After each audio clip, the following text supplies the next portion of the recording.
son of a bitch.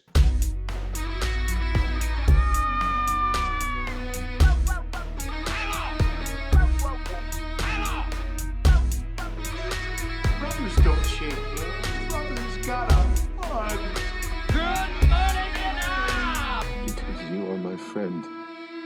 Here we go! Hey everybody, welcome back to Super Enabler Bro Show. This is episode 31, and holy shit, it's been a while since we've done one of these. So let's get right into it. How's it going, Chris? I'm doing pretty good, except for a little bit of the bronchitis, but other than that, it's all right. Goddamn bronchials. Yeah. Well, it's the convention ick, isn't it? Yeah. If I recall. Yep. Yeah.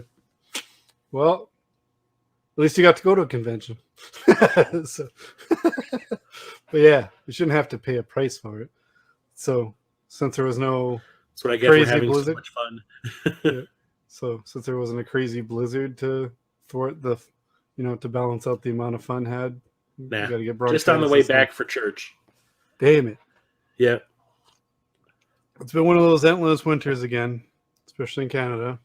Everyone was all like busting out the shorts and stuff a week ago, and then we got like the worst snowstorm we've had. Like, it's just every 12 hours, it could be like any season. And everyone was all like, "Oh wow, it just went away really nice." I was like, "You think it's done? Is it your first winter here?" Yeah, it always never goes over. away. It's called Fool's Spring. Yeah. Yeah, where everyone like starts thinking It's like they can fool's do, gold, but with snow. Yeah, you think I can do spring activities? Nah, you stupid. So all I got to do is like we've gotten like 1 inch the entire winter here in Chicago. lucky. Yeah. Well, it has continued to be Canada and Canada, so we weren't that lucky. But it was a pretty mild winter for Might the as well most be part. Antarctica. Yeah, really. I'm in Serbia or whatever. No, Bulgaria. no. It's not Serbia. The Russian one. Siberia. Korea. Yeah, Siberia. That's what I meant. So yeah, it's what it felt like the last little bit. Like I like how when it's supposed to be warming up, it gets the worst it's been. But besides bitching about weather, it's been a pretty good couple of months. We're surviving. Yeah. My eBay's talking to me. All right, you just made a sale. No, it would have been a cash register sound. All right, well maybe you want something. I don't know. And it's like, you looked at this thing 3 months ago. You want it? Oh, don't get me started on that. Yeah. Everything I search up to like still want it. I was like, Yeah. you said I wanted it. Maybe I was just referencing it. But yeah, I need to block those emails because I'm like, yeah, I get it. I reference you a lot. I was like, I buy like 2 things on eBay a year now that I've started using it at all. Yeah. But yeah, is what it is.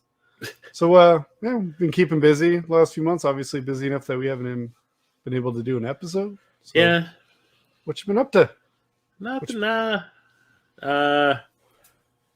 Seen a few things, played a few things, mostly focusing on the D&D campaign that I've been running Hell yeah. with some friends. So that's kind of taken up a lot of time having to write out the story and come up with crazy shit for these people to go up against. Well, it's fun work though. Yeah. Yeah, it is. Yeah. Like it gives me a chance to do some writing, and I don't get to do that much. Sweet. But yeah, I've seen some movies, played some stuff, have beat a couple of games. Hell yeah. How about your last I'm on the road to RPG 2023. Yeah, I've heard that. You've been I saw that you beat a couple so far. Well, I don't know if the ones I've beat really constitute RPGs, but RPG light? You're starting off light. well, last year at the ending of last year, I started playing Bloodstained, and I beat that at the beginning of this year. Mhm. I wouldn't call that an RPG. No, it's Metroidvania. And then I played through Dragon's Crown Pro. That's slightly RPG. It's RPG-esque, but it's mostly a beat 'em up. yeah, beat 'em up RPG. And I played that with Mundane Designs online. We got to ease into it. Yeah. And then I started playing Phantasy Star, the original Phantasy Star, and I'm playing it on the Switch because it has like the quality of life improvements. Ooh. And I got to a point in that where I didn't know what I was supposed to do next, so I kind of like stopped playing it and started playing Final Fantasy VII Remake. Well, that's an And- upgrade. Yeah, but I wasn't really enjoying that one. What? Too much. It's got too much filler. It's like too much. Go over here and get this, and go over there and do that. And I was like, I don't know. I like the combat though. Don't get me wrong; it's fun. Yeah, I was loving that one. I want to play Well, that like, little like. Last thing I did was the motorcycle combat thing when you're going from the starting city to the next city. Oh, okay.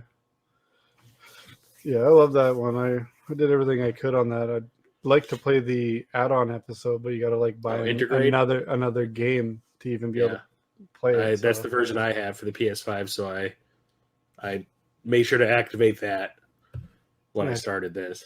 I already spent $400 on the game, so I don't think I need to. I should just be mailed the updates. How much I paid for that shit? Oh, you got the special limited edition, whatever. Yeah, the one that came with Cloud and the Hardy Daytona, all that shit. I was intending to get like all the main cast, but something happened with my order, and then I just never really followed up and reordered anything. So sucks. I want to at least get Tifa because that was a cool one, but whatevs. It's not in the cards right now, that's for sure. So I can't even afford my cheapy figures. God damn. God. But yeah, saw some stuff. I've seen a few movies this year. I saw like 80 for Brady because I had to take my mom to see something for her birthday. I'm sorry. Not good. Cocaine Bear, which was really fun. I heard it's pretty hilarious. It's up on the site. I watch a lot of movies on. It's But on- I haven't just- checked it this out yet. weekend it just showed up on Peacock. So I'm Knock at the Cabin. Yeah. Megan, which is pretty good. Yeah, I keep hearing it's really good, and Goes it's off the rails at the end a little bit, but it's pretty good. It's right there. It's Watch been the looking me unrated in that- cut. It's been looking me in the eye every time I like go on that site. It's been on like the front page forever, and I'm like, yeah, I'm gonna watch it in a bit. Yeah, watch the unrated cut if you can. Okay, whatever's Ant-Man, freest. yeah, Ant-Man and the Wasp: Quantumania, saw that. Yeah. Well, Yeah, what do you think of that? Didn't feel like an Ant-Man movie to me. It felt like Yeah. Age of Ultron, where it was Yeah, like they were- setting, it was more setting things up for Put a lot future on movies, his shoulders. its own movie.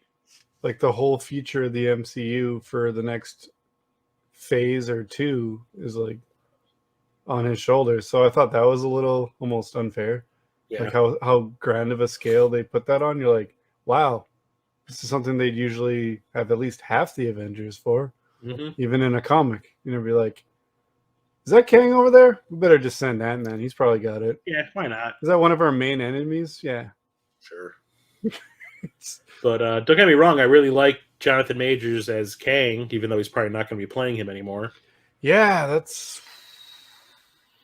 rough because I really liked him as Kang too. Yeah, And he was playing all the variants. So now we got to find out why the variants are completely different looking, but all the same guy. they're variants. That's why. Yeah. Let me see. Legion of Superheroes. I finally watched one of the new DC animated movies, and I didn't care for that one all that much. The Legion Super. Oh, is that the one with the? Supergirl. Yeah, I didn't Yeah. care for that one either. I also watched that. Yeah, I was like, Uh, the only reason Supergirl wants to get trained in the future with the Justice League is because she's like, ooh, Monel's hot. I like Branagh. Oh my god, guys, so good. Yeah, I watched that quite a while ago too. Right when it showed up. And there's also a new one called Doom Comes to Gotham. Yeah, I saw that one at the store. It was pretty cool. I don't think I got to finish watching it. I think I'm about 15 minutes left at the end, but it was Stopped. something different. It was Batman related, so I was definitely more interested in that one. Yeah, most of those Elseworld ones are Batman focused. As they should be. You want me to watch it or not? But yeah, I kind of gave up on shopping at Best Buy because they started acting like a bunch of douches. The real douche. Yeah, they're the real douche now. Well, what did they do to you? They're so I was doing one of my live streams, and I was at the very beginning. I usually talk about, like, for my pickups. I talk about I talk about my movie pickups before I talk about my game pickups, and I was Yeah. saying how going to Best Buy now every week and finding things I didn't know were available on home video was starting to become real fun again, because you don't get to do that much anymore, because like the whole video store experience, like going there and seeing what they have in stock. So I was saying, like, this is really awesome that I can go to like a Best Buy now and like start finding movies I didn't know were available. It was like really getting me going. And then like the next week, Best Buy introduced this new like membership system. And if you sign up for this year-long membership, you get like discounts and everything. So what did they do to make you want to do it was they raised the prices of everything. So like what would normally be a $29.99 4K, like I think the first movie they did it to was Black Panther 2. It was normally like $29.99. Now it was $34.99. And if you wanted to pay $29.99, had to get this membership. Yeah, that's really dumb. So they basically killed me shopping at Best Buy. Wow. That's dumb. I was like, fuck you guys. I'll just get it off of Amazon and put you guys out of business. In similar bullshit, Toys R Us, as you know, because I keep you informed, is still open in Canada. And I like to go there. Well, I like to go there a lot less lately because everything's like a 20% markup. So when they put it on sale, you're like, oh, regular price? Yeah. Like, for example, Marvel figures are usually like $36-ish, 35, 34, whatever, around that area. Well, they're $45 there. I'm like, what makes you $10 cooler? There's not even really exclusives, I don't think. So I was like, huh. So I've been saving a lot of money when I go there lately. I'm like, oh, look, they got that. But the reason they got that is because it's $10 more than if I $10 more than what GameStop has these exact same figures for. So GameStop's been getting a little bit of my money, but not as much for the games. The only time they've had games that I wanted or like a good enough deal that I want to pick it up was when I had no money to pick anything up. That's the way it works. Been going to Thunder Bay like a couple times the last month, and the one time I was there, like they just had a shit ton of RPGs on for like basically half off, and I was like, because moths came out of my wallet. I'm like, great. I'd get at least 2 of these usually. But yeah. It's the way it works. Not happy. Yeah. Then of course the last time I went back just now, and I was like, I might be able to squeeze in 1 if I'm good. And then of course none of them were on sale anymore. I was like, yeah. So they got 0 of my money. Which is good because I have 0 of my money, so I don't know why where I thought that was coming from. But yeah. So I definitely relate with you on the Best Buy thing. That's bullshit. Yeah, so mostly I've been relying on the websites for movies now instead of like even my local Target used to have like a rack in the electronics section and a rack by the registers for like impulse buys. Yeah, or like and the that new impulse releases buy over thing there. is gone now. The only rack they have is this tiny little 2-shelf thing by the electronics section, so they've basically given up on it. So I basically have to rely on Amazon and all these other like boutique websites and get them directly from them. Way to dick punch the fun, Best Buy. Yeah, I know, right? Just as I'm starting to enjoy myself going shopping and stuff like that, doing a little searching. Yeah, it's like it's always cool to go, or like when you had like the specialty movie stores like Suncoast used to be, and all that. It was reminding me of that. Yeah, that's because it looked like Best Buy was the only place that was taking home video seriously out of all the retailers again. Yeah. Because it looked like every time I would go there, they would have another little rack that they had added to it because there's so much stuff coming out. And I'm sitting there going like, oh, okay, fine. So this is going to be my new movie place. Awesome. And like I said, every time I would go there, I'd find something I didn't know was out. Cool. And not anymore. I'm not giving them my money. Bastards. Yeah. Pay a membership. Greedy fucks. Pay a membership to pay the price you should be paying anyway. Yeah, no thank you. They're a bunch of greedy assholes. So fuck you. I'm not giving you any of my money. So you can just go there and browse to see what's out and then go buy it elsewhere. Well, I won't be buying like it's mostly the new releases that they're doing that to. Mm-hmm. When it comes to like the catalog stuff, that's not really affected. So if I need a catalog title, I might go there to get it. But like when it comes to the new movies, I just get it from Amazon now. I was just picturing like you're going there for the movie store experience, but then you're just like there on Amazon, just clicking and ordering it not from them. I wonder if they have like the meet the price guarantee kind of thing, where I can be like, well, Amazon's selling it for $29. Why can't I get it for that? Yeah, Fuck you, that's why. that'd be so awesome if you managed to like subvert their bullshit. Just, oh, is it $5 more, or is it actually $10 less than you have it for? Yeah, do you want to sail or not, buddy? Yeah, that's I've been slowing down in the movie department, but I've been watching a bit. Yeah, I saw Scream 6. Yeah, how was that? Yeah.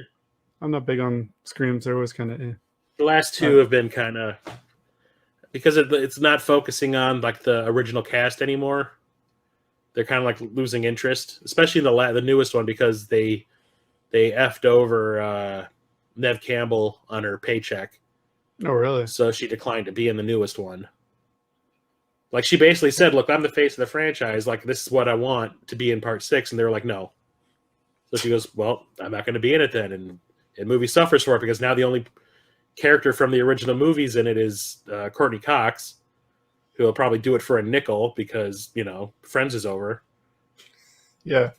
And they brought, and instead of bringing in Nev Campbell, they brought in Hayden Panettiere from part 4. And she was my favorite. She was one of my favorite characters from that movie too. So I mean, it was cool she was there, but she's still not Nev Campbell. Yeah. So they didn't just recast her character? No, they just said, "Oh, she went into hiding." The moment the murder started up, she's like, Courtney Cox has like some throwaway line where she's like, "Yeah, her and her husband and their kids went into hiding, like as they should." And I was like, "Okay." Then the last movie, the murder started up, and she basically told her husband, "Fuck you, I'm going to go and help." She's like, nah, I'm going to sit this one out and hide. Might as well. Kind of a waste. Yeah. And also saw the Dungeons and Dragons movie because, me. Why would you do that? Yeah, I've been wanting to see it. I almost went and saw it after we went to the movies the other night, but we tried to save money, but then we did something that cost more than if we just went to the show, so should have just went to the show. My wife really wants to see that. It's really fun. She's never played D&D. You don't need to. But she loved the cartoon. Yeah, and those characters show up. Yeah, so she's like, we should go see that. And I'm like, yeah. She's like, I wish I knew that was here. We could have just came to an earlier show for John Wick and then just like did a double feature. She's like, damn. Yeah, those characters from the cartoon show up, and it's not just like, oh, look, they're there in the background. They actually are in it a little bit. That's pretty cool because they released figures for them alongside the movie merch too. Mm-hmm. So that's kind of cool to see the animated. I'm like, yeah, I'd like them, but not at what their cost. So I'm like, yeah, maybe if they go clearance, I'll send a couple. It was a fun movie. Even if you've never played D&D before, they kind of ease you into it. So Sweet. It's a lot of fun. Well, the characters are great. We like everything to do with that kind of stuff. Like I've barely played, so I can't even say I wouldn't even say I've played it. It's been so long. So, but I like sword and sorcery stuff in general, so I'm all in. Yeah. And the cast seemed like a pretty solid choice. And yeah, Chris Pine and Michelle Rodriguez as a team, I think are really. I thought it was weird when I saw the trailers, like those two. I was like, really? Like you got Fast and the Furious and Captain Kirk. Yeah. But then when you see them, they play off each other really, really well, and you end up really liking them over the course of the movie. All the characters end up really, even the bad guy. What's his name? The British guy who's in all the romantic comedies. Oh, Hugh Grant, isn't Hugh Grant. Even Hugh Grant is like like I usually don't like him, but he plays a really cool character. I like him. Awesome. Yeah, I'm looking forward to seeing it right away. Probably as soon as there's an HD version, I'll check it out and we can discuss further. Yes, I don't want to go into details. Well, we'll save that for a future episode. Sounds good to me. But what movies and games have you been playing? Well, we both saw the Mario movie. Yeah, we did. Want to talk about that? Sure. So what'd you think of it? I liked it. I was entertained. I wish it was more. But for what it was pretty entertaining. To me, it almost seemed like they blew their wad in the first movie. You're like, man, you got so much Yeah, there's Smash Brothers and Mario Kart. So much stuff at once. But Yeah. at the same time, like I really enjoyed it. I watched it with my kids. They really loved it. We loved it. I don't. When I said I wish there was more, I don't mean I wish there was more references. I just wish there was like more story. Yeah. Yeah, it was. I mean, I wasn't. I was like, oh, I'll take the kids to that. I wanted to see that, but as I was saying, our local theater closed down right after Ant-Man Quantumania came out. So that was the last movie I saw in the theater until John Wick just this past week. But yeah, we loved it. It was, I'm not huge on Mario. I wasn't like, oh my god, Oh, yeah. finally. I was just Like kinda we oh, me and my friends waited a week to go see it. Like we didn't see it Yeah. right away. Yeah, I was. Yeah, I think I ended up seeing it before you did even. Yeah, because Yeah. we saw it the following week, and we saw a really late show to avoid having all the kids there. Yeah, it was actually. Yeah, we were all really into it, and the references they throw in there, like right away when they throw in the Mario rap from. The Oh show. my god! My like- wife was like, "Yes." Yeah, my buddy. I saw it with my buddy Justin and his wife Elizabeth, and he loved that Mario Super Show back in the day. Yeah, I did. And he was kind of iffy on the movie because he's not a big Chris Pratt fan. So he's just sitting there going like, I don't know about this, but we'll go see it because I like Mario. And then the moment they started playing that, I kind of glance over, and he's got this big grin on his face while they're playing the song. Yeah, the amount of like just references and Easter eggs for everyone like in the movie was just awesome. Like I threw on probably the first 20 minutes while I was at work to see if it was like a good quality copy before I like told the kids that we were going to watch it, and then I'd be like, oh, there's someone walking in front again. About a minute, it'll go back into focus, and then we Yeah. can... No, it was actually for a cam. It was actually an amazing copy. So like the sound wasn't tinny. Like cams have come a long way. Yeah. I remember trying to download cams of movies I like really wanted to see back in the day, or like when I seen movie in the theater, I'm like, well, I don't want to pay to go see it again, but I want to watch it again. I would try, when I just gave up on that after a while. But this one was solid. So, I didn't feel like driving 4 hours with the family to watch it, but I definitely would have felt like it was worth it if I'd taken the family. Fingers crossed the theater might be opening again. The Oh, guys really? They closed because there was a pipe issue that they needed to fix right away, or like they had to close, and the town wasn't giving them like leeway to like, hey, if we wait till spring we can fix it, it'll be like a quarter of the price. And they're like, oh no. So the guy was like, I don't know, they don't want to help us, I guess we'll just close. And he was going to close indefinitely, but he's apparently like eyeing opening it back up because so many people are so disappointed. Because no one wants to drive 3 hours minimum to see a movie. There's certain ones coming up I would, but yeah, it sucks that I'm gonna be super choosy or like hopefully it's still in theaters when I'm out of town next week, kind of shit like John Wick was. But yeah, I like pretty much all of it. Some of the voices I was a little iffy going into it. Like everyone was Chris Pratt, but He's I fine. honestly He's didn't fine. I didn't really notice it at all. I think everyone else was great. Of course, Jack Black was great, and his song has been all over everything. I'm It's so like- sick of that damn song. Preaches. Yeah, but my son loves it, and I was like, I picked him up from school the other day, and I was singing, and he's like, just let him sing it, Dad. There's a guy at work who was singing it the other day. Yeah, he's a little one, so he's always got the most random thing, like that screaming cowboy song that was like that. I don't know, it's really fucking stupid. I'm not gonna try singing it anymore, but it's a really stupid meme. Anyway, he just gets stuck on those kind of songs, like anything that's in like a TikTok or a meme. He's like, oh, I love that song. Can we listen to Screaming Cowboy, Dad? I'm like, yeah. But yeah, it's been I think all the team up of Donkey Kong and all that, I wasn't really expecting the team up. I thought it was just gonna be like a cameo for Smash Brothers part. That was pretty cool. My only gripe, honestly, was how the blue shell worked out on the Mario Kart part. Oh god. I was like, Peach is in front. How come it didn't hit her? Yeah, What the fuck? That's the only thing. Everything else, yeah, I'm like, I didn't know about nailed, Seth Rogen. they nailed every other reference. I'm like, yeah, he's got to do the Seth Rogen laugh at least once. Yeah, I didn't There he know goes. about Seth Rogen playing Donkey Kong, but then when you hear him, I'm like, it's kind of perfect. Yeah, it works out. But It I took thought me Larry forever David. to figure out who was playing Cranky. Yeah, I thought it was Larry David. Yeah, and then it turns out it's Fred Armisen. I was Yeah, like, and I oh, was come like- on. That would have been my second. That was my second guess. I was like, is that Fred Armisen then, or what is it? And I was like, it's gonna be one of those two. And then I looked at it Yeah. and I was like, okay, because yeah, I know he does like characters that sound a lot like that too. I think he's played Larry David on like SNL think so, skits yeah. and shit.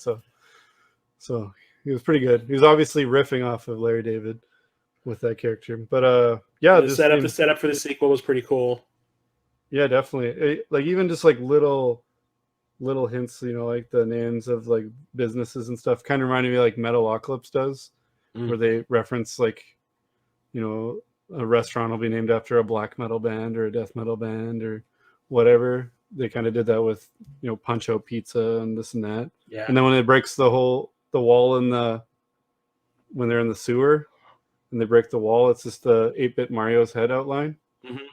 And shit like that. I was like, oh, that's cool. So it kept my interest past just watching it with my kids. I found it actually like entertaining myself. So Yeah, I was good. I was having a good time trying to figure out where all the music cues were from. Yeah. It's like they put like music in there from like every single Mario something.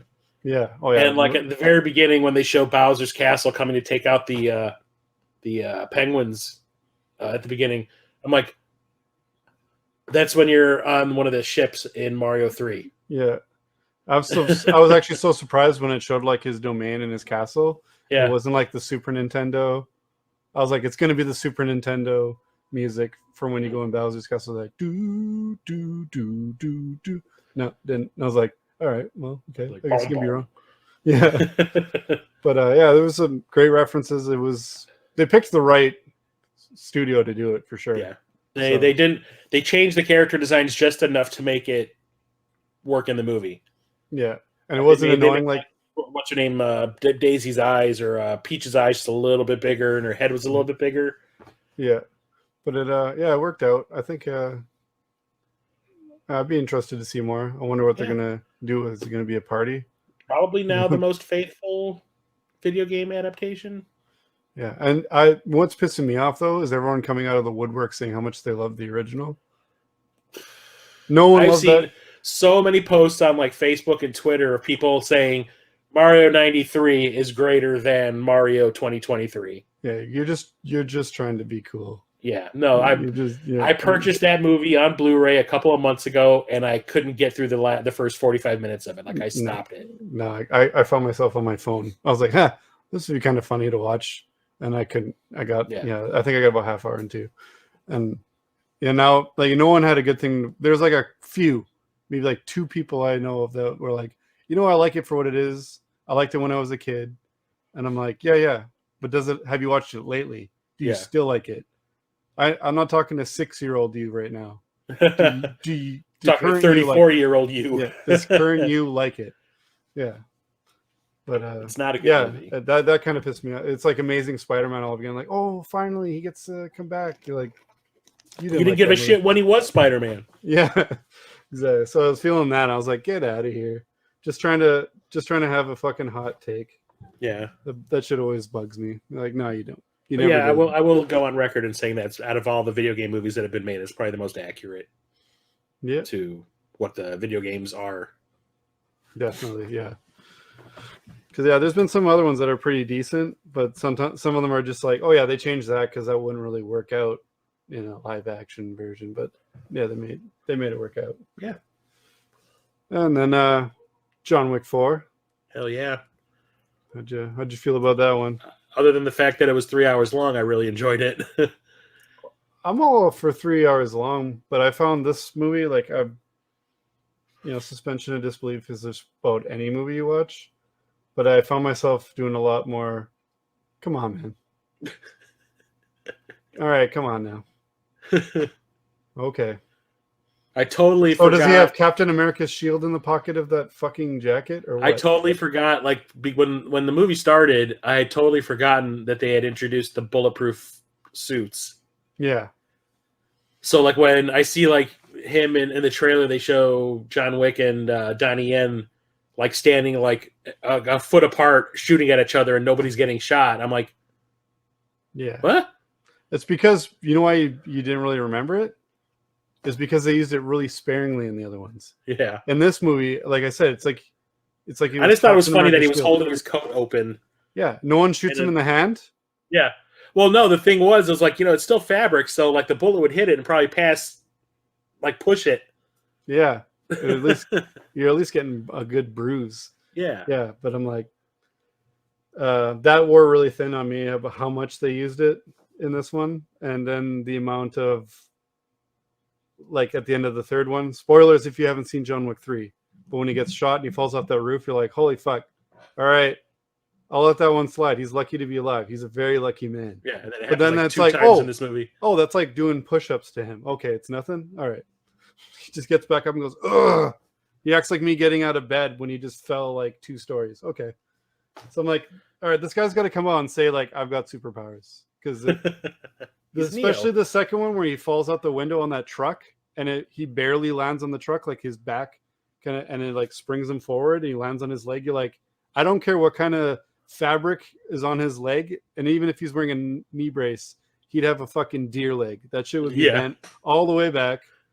And my wife is a big fan of the other ones too. And even she like looked at me and she's like, all right, come on now, really. And we coined a phrase watching the last Indiana Jones, the Kingdom of the Crystal Skull in theaters. The only time we've watched that, by the way, when they kept going over the waterfalls, like over and like they went over like 7 waterfalls. And that's the phrase now. When something's like, all right, this is getting out of hand. We're like, all right, 7 waterfalls. And she's like, oh, like 9 waterfalls. Like no one can shoot him in the head. He's so intimidating. And like the amount of stuff where they're like pointing the gun right in his face. And then I'm like, yeah, you're just setting up to get, like, if anyone shot from the hip, I was like, if everyone in this movie shot from the hip, he would have been dead by now. Mhm. But everyone's always just like, oh! Like getting their arm broken. You're like, of course, like, what do you expect, bud? And Yeah. like the amount of people have the drop on them, I'm like, yeah, it worked in the other movies. It never really bugged me actually at any point. I've loved these movies. I was super looking forward to this. It took me out of it a bit in this one. Well, the the thing amount- about the the amount of, fourth like, one hope. was this was supposed to be 2 movies.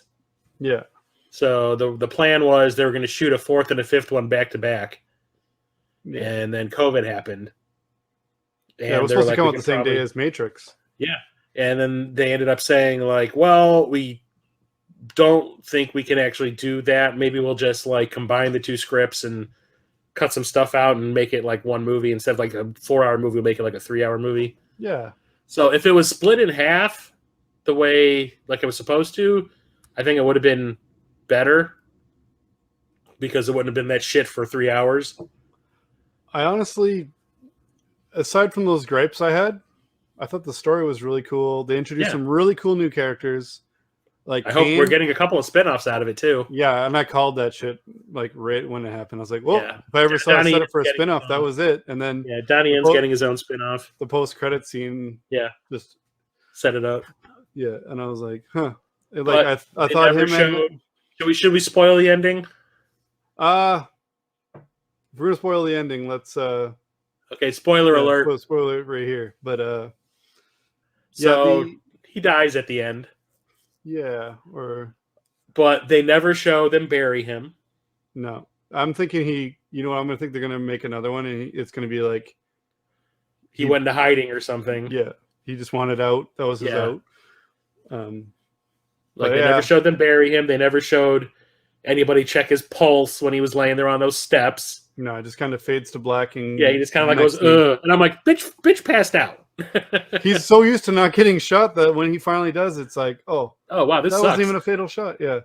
So yeah, the like the new characters, I really liked the guy, Scorpion's daughter from the casino. I thought she was Oh, really yeah. cool. And I looked at Yeah. my wife, I was like, see, look, you can do strong female characters that are really cool. Yeah. And you don't have to throw it in people's face. It's She actually just is. cool. She just is. She's just badass. Yeah. They didn't need to And shine a spotlight on it. Like, I just like this character immediately. You can do it. It's possible, Disney. it does happen. Yeah, it can feel organic in a movie. Yeah, so Scott those- Adkins' character I thought was really cool. yeah, Took me a while to figure out that it was Scott Adkins underneath all that makeup. yeah. I'm like, where are A they big getting all these? fat guy. Yeah, Yeah, I was like, I'm where sitting they there going get like, all holy shit, they pulled a fucking penguin on this guy with yeah, what's his name? Colin Farrell. I was like, because I'm sitting there looking at him like, I know that face, I know that voice. Who the hell is that? yeah, And then the moment he started doing the spin kicks and shit, I'm like, oh, that's fucking Scott Adkins. That's who that is. yeah. And I was like, the high table goons, whatever the hell they were called. Mhm. I was like, where are they getting all these fucking Viking pro wrestlers? It's like one of them was gigantic. But that was Yeah, pretty the thing I've liked the most about it's not necessarily John Wick as a character that I like the most about the movies. It's like the world that they've made, like the Yeah. world building it is so interesting. yeah, like I'm Like Yeah, I want a this video one- game that takes place in that world, mhm. not necessarily having to do with John Wick, but I mean, like we're getting that John Wick TV show, yeah, Continental, and I'm totally excited about that. But like, I would just love to have a video game that just takes place in that universe. definitely. Another spoiler. I was like, oh, what are they gonna do for the concierge character? Oh yeah, since he No. died. Oh Yeah. yeah. So I'm like, oh, and I just looked at my wife like, not even trying to be funny. I was like, well, at least they don't have to recast him, but that sucks. Yeah, I was like, oh, like, did they I was have not foresight? expecting Did they have foresight or something by killing its character Couldn't off? they use a stunt double? I didn't know they did that for real and covered it up. Holy shit! Yeah. But Yeah, I really enjoyed it. It's not my favorite in the series, but No. I really did enjoy it. yeah, like I said, I liked it a lot. I think I liked the story more than the last one as far as the story goes. Mhm. But there was just more like, all right, man, how many times do you expect me to believe this?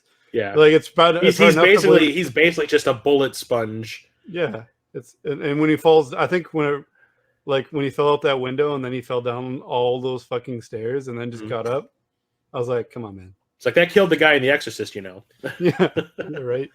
Well, But that like, other I guy, think the thing that made me laugh, that I giggled a couple of times in the theater, was whenever there was a shootout, people didn't seem to give a shit on the street. oh man, in the club, So like when the DJ was like, "Hey guys, by the way, awesome callback to the Warriors." yeah, Because the DJ, the way they shot her mouth is exactly like the Warriors. They even played the same song yeah, that they played in the Warriors. I was like, holy shit. My friends are looking at me like, what? I'm like, have you never seen the Warriors? Of course you haven't. It's like it's kind of weird that they're in Paris and they have an English radio station. Yeah, but the song they even played was, Nowhere to Run. Yeah, Same exact song they played in the Warriors. But like when she called she goes, hey, all boppers, which is what they're calling the gang members in the Warriors. yeah, John Wick is loose on the city. Go get him. And then like they have that shootout on the street, and like people are dining like on the sidewalk, and they're just kind of like, oh look, a shootout. yeah. You know, You know how- do you have another cigarette? Do you have any idea how expensive this dish was? I'm Yeah, it's sitting like here eating it. worth my this life. escargot does not grow on trees, mon dieu. I think the most egregious part was in the club there. Yeah, And they're all just like, these guys are killing each other with axes. But that's it's cool. like- It's the beat now that the if I stop gunshots. dancing, I get kicked out though. Yeah. It's like, But then I think that's still the one that made me laugh the most was when they're in the Cirque de Triomphe. yeah, And it's like there's people getting out of cars in the middle of the place, shooting at each other, and the cars are still like, "Oh man, Suicide Circle, bitch! I gotta get to work." Well, I was just thinking, I was like, I wonder how many of these people are getting charged with vehicular manslaughter when they're like, I'm just trying to get home. Yeah, it's like, They're dude, I'm just late for getting- work. Out of the fucking way. Boom. Oh shit! Now I killed a guy. I got to stay here. It's like, oh mon dieu, I hit somebody. Yeah, yeah. But I was a just cool scene. giggling how like nobody even like it's like this is an everyday occurrence. It's like a random 35-person shootout in the middle of Paris, Yeah, like and it's everybody's just kind of like, whatever. it's just an inconvenience. Just, fuck's sakes. Again. Pomfret, bitch. Whatever. Yeah. Yeah, there was some good set pieces. Like that was a cool scene. Oh yeah. But the I do think the stairs one went on too long. yeah, there was Just him when he fell down the stairs. I went, come on. yeah, that's I was like, we got to do this again. I was like, that was come one of on. that was one of the biggest come on parts I think for me was the falls, the overuse of the the jacket is a Captain America shield, and having to go back up the stairs is like, ugh. Because I like. This is why this movie's 3 hours long. Let's go. It's like 2 hours and 45 minutes. You're like, all right, can you fast forward this part? He just did it. But like I said, I like the Kane character a lot, and it was kind of cool that they, how honorable he was, like teaming up with him to help him get to the duel thing. Was I really cool. love the big twist that they did at the end with to get the one guy to get in position so John could do him. Yeah. It's like, you never fired, motherfucker. Yeah. It was, although that line, this is just me being a movie geek, that line that, what's the guy that ran the Continental's character's name? I can never remember his name. But when he goes like, you arrogant ass, he never fired. That's the exact same line from Hunt for Red October when the submarine headed for each other at the very end and the torpedo was following him, and then the guy who fired the torpedo looks at his captain and goes, you arrogant ass, you just killed us. It's the same fucking line. I was like, God damn it. Yeah, they were definitely channeling a few other movies there. Yeah. It would be kind of cool. Like, I don't know if they make any more. There's probably going to be like a prequel at some point where it shows the three of those guys, like the dude from the casino and Kane and him back in the day. I'm sure they'll do that. Yeah, I'm all for like spin-offs on this series. Honestly, I really like it. I was still pretty into it for the most part, but yeah, like some of the stuff where I was just like, all right, come on now. Some of it just dragged on a little too long. Yeah, I'm sitting there going, like, you could have definitely cut half hour out of this movie. Him taking actually zero injury, like the other ones, he was bleeding and stuff, but like this one, you're like, nothing. Yeah, your face is a bit dirty. That's it. I like one scene I really liked was the one where like filmed everything when he had like the incendiary shotgun and he was like, it showed them all from above, and it was like, oh, when it was above all the different rooms in that hotel he was running through. Yeah. That was a really cool scene too. But yeah, I'm up for more. If they find a way to bring him back, I'd be whatever with it. I'm pretty sure we just. I watched him dodge. I watched him dodge death like 30 times. Yeah. Every scene, so I wouldn't be too surprised. Yeah. But overall, I liked it. I wonder if we're still get that. There was another spinoff that they're going to do about like the ballerinas or whatever. Oh yeah, that's coming too. Yeah, we got the ballerina one. We got the Continental. They're already saying they're working on one about Kane. So yeah, we're probably going to get like 3 different things. I'm with it. Give him a little bit of a break, so it's not like, is this guy the only guy that can kill someone around here? Yeah, no, right, yeah. So, and I'm sure we'll get a prequel at some point. Yeah, prequel's bound to happen. Yeah. Speaking of great action stuff, how about that Mando? I love how people will turn on something the moment it doesn't give them exactly what they want. Yeah. And then once it finally gives them what they want, they're like, this is the greatest show ever. And it just pisses me off because there's one particular person that I'm friends with on Facebook who has been complaining about this season since it started. This is not what I signed up for. This is not what this show is supposed to be about. The story should be over. And then the finale happens, and oh my God, this is the greatest show of all time. Ugh. And I'm like, go fuck yourself. I'm like, you notice that every season of this show has like these slower episodes that are setting something up for the finale. People were complaining about the first season when they did that heist episode with Bill fucking Burr. Yeah. And all that. And like, what the fuck does this have to do with anything? Oh, it's setting something up. Oh, I didn't realize that. This is the greatest show ever. And the same thing's happening here. Sure, that one episode where they showed everybody walking through the tunnel on Mandalore for 45 fucking minutes was a little boring. Yeah, I don't think there was an episode I really disliked at all. But there's just that one where they finally went to Mandalore, and the Mandalorian, remember when he fell in the water and Bo-Katan had to go get him, but they show him walk through that long tunnel doing the whole, there's something scary in the dark, and then Bo-Katan does the exact same thing. Yeah. I was like, do we really need to show her doing it too? You know? Exactly. Yeah. But like outside of that, I was just like, they're setting something up, shut the fuck up and let it happen. The only thing I thought was out of place, except for the end of it, was the Jack Black, Lizzo, and Christopher Lloyd episode. like you said it best with like the Scooby Doo mission. Yeah. I'm like, I didn't mind the episode as it was. Like Jack Black and Lizzo's characters kind of like took me out of it because usually they have like, I'm like, they should have made at least one of them some kind of alien. Yeah. But I mean, I don't have a problem with Lizzo or anything like that because I don't listen to that kind of music. But like, I thought it was kind of cool that she wanted to do something like that. yeah, But yeah, my friend Justin said it best. He goes, he goes, I don't have a problem with it either until she like started walking around and they had to CGI those wings on her or whatever to like for part of her outfit. It just looks stupid. and her acting didn't just kind of really line up. It seemed more like she was in a, I don't know, She was talking to Like the a- audience like at a a- concert. like a Disney movie. It seemed like more like she was in like a Cinderella, like fairy godmother mode when she would talk because like extra. She's part of it. She's acting like she was one of the 3%. So Yeah, she's out of touch. yeah. It was a. It just seemed like an odd choice. Like aside from Bo-Katan reacquiring her fleet at the end, it was like the rest of it was like this is a. I just thought it was like an odd choice for such a late in the season episode because it was just kind of like a. Up until she got it, you're like, what was that for? Like, I'm fine for a it doesn't really go anywhere episode, but I was like, we got like 2 episodes left. I did like it because it was a different kind of episode, and I like that they decided to do like a whodunit kind of thing. And I want to know is who souped up them battle droids to be like linebackers. I know, right? But like I thought that was kind of fun that they decided to do like a Scooby Doo whodunit kind of thing because like the moment they catch Christopher Lloyd in the act, I could hear him going like, I would have gotten away with it if it weren't for you pesky kids. Yeah. Yeah, Marty. Yeah, exactly. But overall it was a pretty cool episode. They were kind of setting up some other characters. I appreciate it.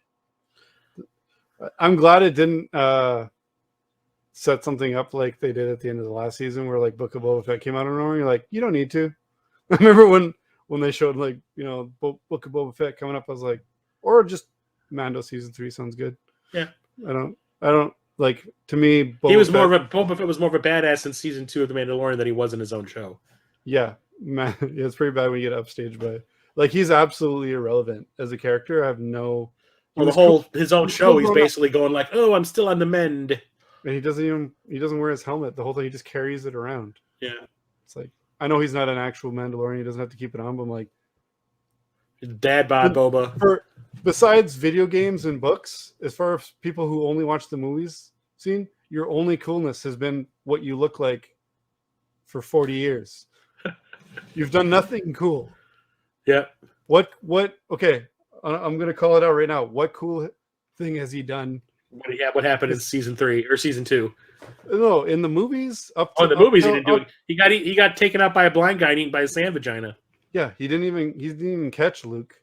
No. Or he Han. basically just showed up and goes, "Yeah, I got my bounty. Let's go." He was giving Hunt. The most cool thing I guess he did was know that they were gonna try to sneak out with the garbage. That's the most badass thing he did in any of the movies. So I thought he was cool for the longest time, but like he's absolutely irrelevant with Din around or any of the other Mandalorians for that matter. I'd rather have Dengar have his own show. Yeah, exactly. So I'm just calling it out now. Or as my friend calls him, mac and cheese. Yeah. I want to see a crossover series with him and Morn from Deep Space Nine. Oh God, just sitting there doing nothing. In Deep Space Nine, they talk about how much Morn talks and he won't shut up, but you never see him talk. Yeah, exactly. It's my favorite DS9 character. Yep. But I would just love for them to do like a show that's just all about bounty hunters. Yeah, like bounty hunting. They could do the same thing that I want Marvel to do. Marvel doesn't need to do a spotlight show on every hero that they want to introduce. That isn't quite worth a movie or to set something up. They need to do a Marvel Comics Presents show, which is basically what they would do in the comics back in the day. They would just do like a team up. Marvel team up was like 90% of the time someone just like hanging out with Spider-Man. So you're like, oh, that guy's pretty cool. Hanging out with Spider-Man. When they wanted to introduce a character or kind of set something up, they could just do this where every week it could be about a different hero, or it could be an arc for a couple episodes. Not every character needs a 8, 9, 12 episode season. You can just have like a cool intro, and then it could go towards something after a while. But you could introduce as many characters as you want, or as little as you want, and have different storylines that don't really they won't really fill a whole 2-hour movie. But we could do it. It would be a really cool episode kind of thing. But you don't have to be like, oh shit, but how are we gonna? Then we need to make a whole series. I think if they did that with Star Wars, with the bounty hunters, like you could have a IG-88 episode, then a Dengar episode, then a Bosk episode, or whatever, you know, Cad Bane episode, you know, everything like that. Yeah. I just think that would be a way cooler way of telling these stories, rather than being like, you know, I'm thinking of Miss Marvel, like that show needed like 2 episodes to get that story told.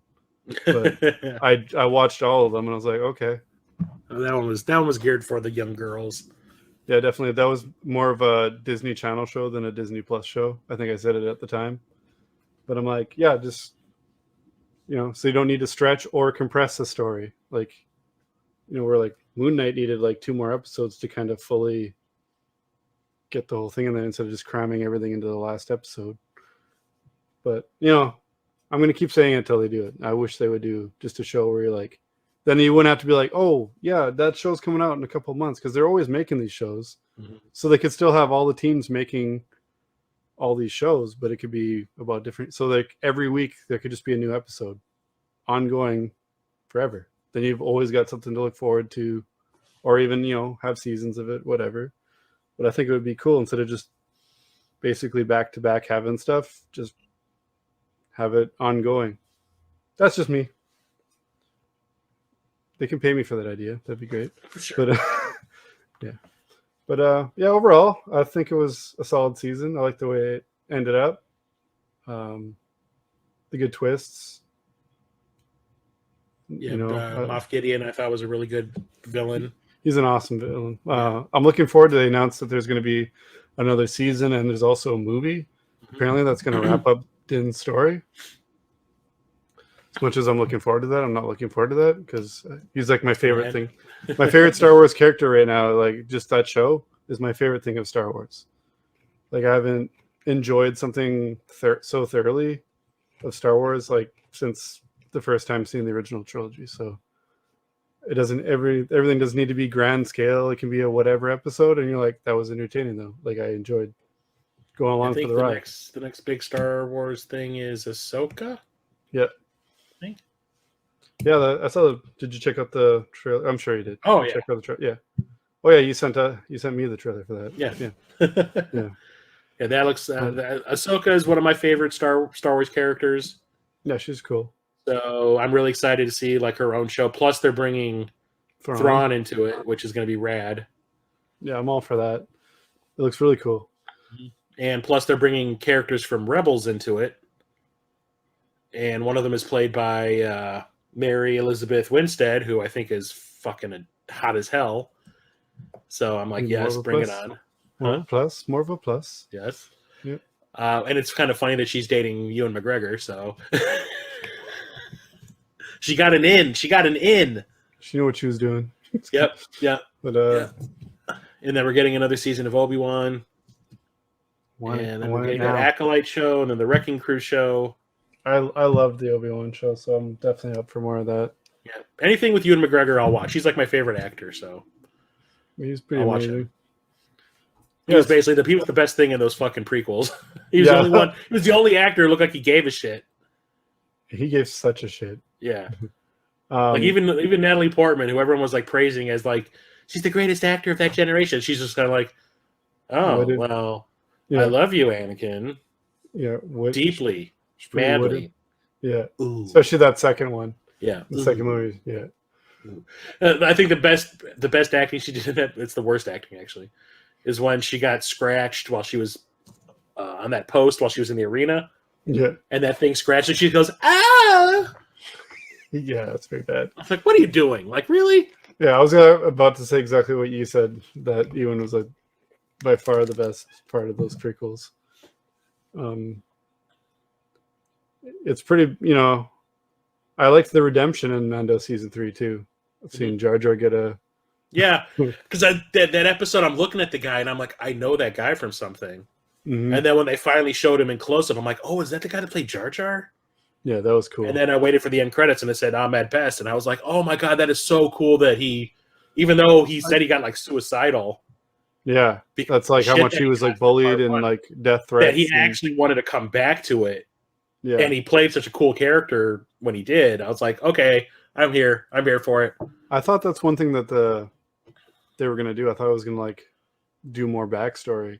I thought there was gonna be like, Who knows, that character might show up again. that's one thing I liked about at least the beginning of Book of Boba Fett is how it was like all backstory, but it would like jump around. Mhm. I thought it was gonna do that in later episodes, but Like Lost. yeah, I guess I don't know. I only played the game.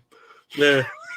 I never watched it, but yeah, it was cool. There was some really good moments in this season. Yeah, it was really fun. And I'm sitting there going, like, everyone's complaining about, like, oh, this one was slower than the others. I'm like, don't doubt the Favreau. He's got a plan. He always does. Yeah, There's a reason why he fought for control of this show. exactly. You know, I was like, Yeah. just give it time. There's going to be a payoff. And then, of course, there was. Well, the one thing he wasn't able to fight back on is that he wanted to give Din and Grogu like some space apart, but they were like, no, Kathleen Kennedy's like, no. get him back. Do you know how much stuff we're selling? Yeah. They are a gold mine. Yeah, so I can get it. I can get Well, with it's it. cool. But Grogu's also, now going to be a Mandalorian Jedi, yeah, which is so- odd, but it could be cool. yeah. I just wish that they'd finally move past him being a baby. Yeah, like when he like kind of talked that episode, and when he had Yeah. like the robot body, I was like, oh, cool. I thought he was gonna have like a badass like battle moment, like when all those what are they called? Oh, when he The, chased away those death troopers or whatever they were. yeah, the red Yeah, like the Royal Guard. yeah, the Royal Guards. I thought at least when like all those pipes and stuff fell down, I thought he was just gonna like force throw them like through one of their throats or something. But I was Yeah. like, oh, okay. But I just wish they would move past him being a baby and make like maybe adolescent Grogu or something. yeah, or just show some cognitive Yeah. growth. Well, he from- obviously understands everything Yeah. Jin says to him. It's just he's not able to communicate back. Yeah, that's what I mean. Like some kind of like we get it. He knows more than we think he does. Yeah, he's actually 100 years old, but they age slowly, so he's stuck in a baby's body for yeah, and he trained with decades or something like- centuries. he trained with Luke for like 2 years or something. Yeah. Apparently in between them getting back together. So I don't know. Let's see more of that. Let's see more what he Hell learned. yeah. If Luke can learn all that in like a weekend, what is Yeah, he hung out with Yoda for like a week and then became like Master Jedi material. yeah, exactly. So that's why I'm like, come on, And Grogu. was able to build his own lightsaber. I'm not even, saying I though want nobody, to. even though nobody probably told him, by the way, you got to go to this specific planet Oh, and fuck you! find I this googled specific it. crystal. Yeah, fuck you! I googled it. Yeah. But yeah, I'd like to see him more capable, like he is. Yeah. I'm not saying I would he just like to needs see him start communicating back and forth more. Like he's actually. Well, he did. Well, No. no, I know, No. but No, yeah. no. I'm talking more than using like some sort of like fucking little. What are those Voice things they give the modulator? dogs? Give the Yeah. dogs those little buttons they can press to say like Yeah. food, Bitch. water, pee, bitch, yeah, bitch. Yeah, I've seen those videos of that one dog. yeah. Yeah, that sounds Um, nice. Yeah, But like instead of something like that, like him actually like having a conversation, yeah, with definitely. him of some sort. That's Or- probably going to be the last thing that they do. A way of It's him communicating, having a even if it was like hand signals and shit. I don't Yeah. care. Yeah, But we'll get there eventually. But yeah, I'm looking forward to season 4. It ended in a really cool place. yeah. So- So, you know that cabin's fucked, right? Huh? You know that cabin's fucked. It was a really Cabin. nice way to end the season. Oh, His yeah. little house. Yeah. You know that cabin's gonna be riddled with bullets. Yeah. 5 seconds into the I want what's his name to Season show up again. Timothy Oliphant, yeah. the sheriff. I want him to show up in something. I thought they were going to give him his own show. I thought that would have been pretty fun to have like a Western. Decent. Well, they're Star setting up all Wars. this stuff that maybe they can do that, like kind of something like we were talking about. Yeah. Just a day in the universe. It doesn't need to be about Just Star Wars Centered- universe stories kind of thing. Yeah.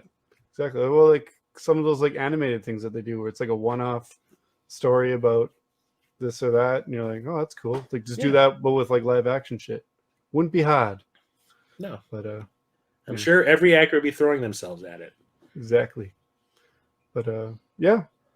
Besides that, we will obviously finish watching Last of Us. It was great. I know it's that ship sailed. Everyone's talked about it, but we haven't. Excellent. Yep. We have, but just not on. That's the most technically accurate video game television show. Definitely, yeah. Even though stuff got changed, some stuff was shot for it shot. kept the heart of the show intact, and it ended and it began the same way. Yeah, it was really well done. Amazing. Yeah. I was Can't wondering wait for how they were season going to 2. pull off the flashback with what was the character's name from Left Behind? Yeah, I can't remember her name. Her girlfriend, Ellie's girlfriend. That was a really cool. That was one of my favorite episodes, actually. Yeah, it was really cool. That was really Not cool. just- And then, of course, they're playing Mortal Kombat. the 2. Mortal Kombat 2. Yeah. But like, I was wondering if they were going to actually do that or not. Yeah. You know, and then when that episode happened, I was like, yes. Yeah, when they referenced it, I was like, "There's going to be an episode about it. There's got to be." Yeah. Yeah, I got. But, Yeah, like, honest, I got That no. the first episode, the whole way that they built up to the infection starting, and then what you see from the beginning of the first game Mhm. was like, I think, one of the best anything I've seen all like in the last couple of years on television. Like, it was so well done. And Yeah, executed. I was just like, this is like, and I was so impressed. Like, my mother is not into this kind of stuff at all, like zombie movies and stuff. yeah, So like, when I went and visited her, I was like, look, I know you're not into this kind of stuff, but I need to show you this because it's fucking amazing. And Yeah. she was just kind of like, I might actually want to watch this show yeah. when it was over. Well, it's just like people who don't give a shit about zombie movies, and then that stuff's all stupid. And then when The Walking Dead came out, everyone was like, "Oh my god, The Walking Dead!" I'm like, "Shut the fuck up!" And then I wore a asked my zombie boss- shirt, and you called it disgusting a month ago. Yeah. And then like, my boss has to tell people at work who were talking about the show nonstop, he's like, zombies aren't real. Yeah, it was really, really cool. But yeah, it was so well done. I would watch out Pedro Pascal read the Battlefield Earth script, and I'd probably be entertained. The guy's awesome. Yeah, and I liked his skit on SNL about it and everything. Oh god, that sketch and the one about Mario Kart the Mario Kart sketch, that was awesome. Yeah, just in general, his hosting SNL was pretty good.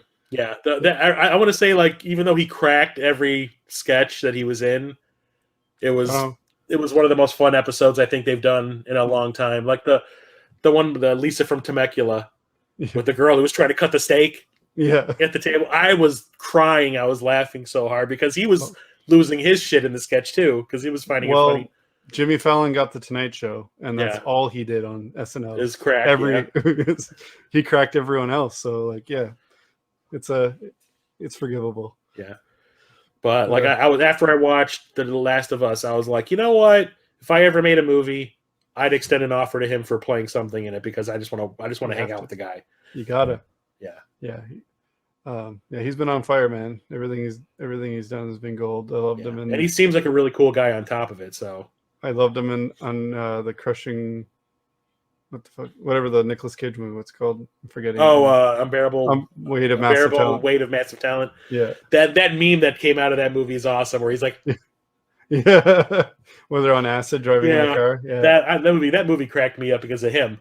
I liked it a lot, honestly. Yeah. Like more than I was expecting to. But And like, just the meta jokes about Nicolas Cage makes about himself. At least he can laugh at himself. the thing that gets me though is now that he's popular, people are bringing up all the other things that he's been in the past, Yeah, and I did not He's on even Buffy. realize it was him. Like, he was on Buffy the Vampire Slayer. yeah. And I just finished watching like a year ago the entire run of it, and I had no clue. He didn't have the iconic. He facial was hair. like babyface. He was on SVU a couple of times, you know, Mhm. all these things Well- he's been in. And then I'm like, oh yeah, he was in the second Kingsman movie. Yeah, it's just one of those people that you don't Yeah, realize until like you know them for something. yeah, They're always just like that guy, yeah. But then once they're like big for something, you're like, I've actually always been a fan of this guy. He's in this and this and this. Yeah, it's funny how Sarah Michelle Gellar is the one that brought that up. Like, oh yeah, yeah. He was Glad my to see daddy, you or here. he was daddy's daddy. Yeah. Yeah, And now she's hot as hell again too because of that show she's on. Yeah, it's good. She disappeared for 20 years, and she does one show, and all of a sudden now she's the it girl again. And I was like, I liked her. I've always liked her, so Yeah, I'm she was glad. cool. Yeah, what show is she on right now again? I can't remember. Oh, what it's called. that werewolf show that like the forest is on fire. Okay. It's on Paramount Plus. It's Okay, there's a Yellow Jacket show I want to check out also. yeah, I keep on hearing about that too, but I've never actually watched it. I'm intrigued Yeah. by it. There's got a bunch of people that are pretty cool in it. I know Christina Ricci's in it, so that's already a plus for me. But yeah, I gotta get better at watching shows. I'm pretty bad at like starting a show and then just not finishing it. I don't know what it is. Wolfpack. Oh, okay. It's called Wolfpack. Oh, it's about Kevin Nash and Scott Hall. Yes. Awesome.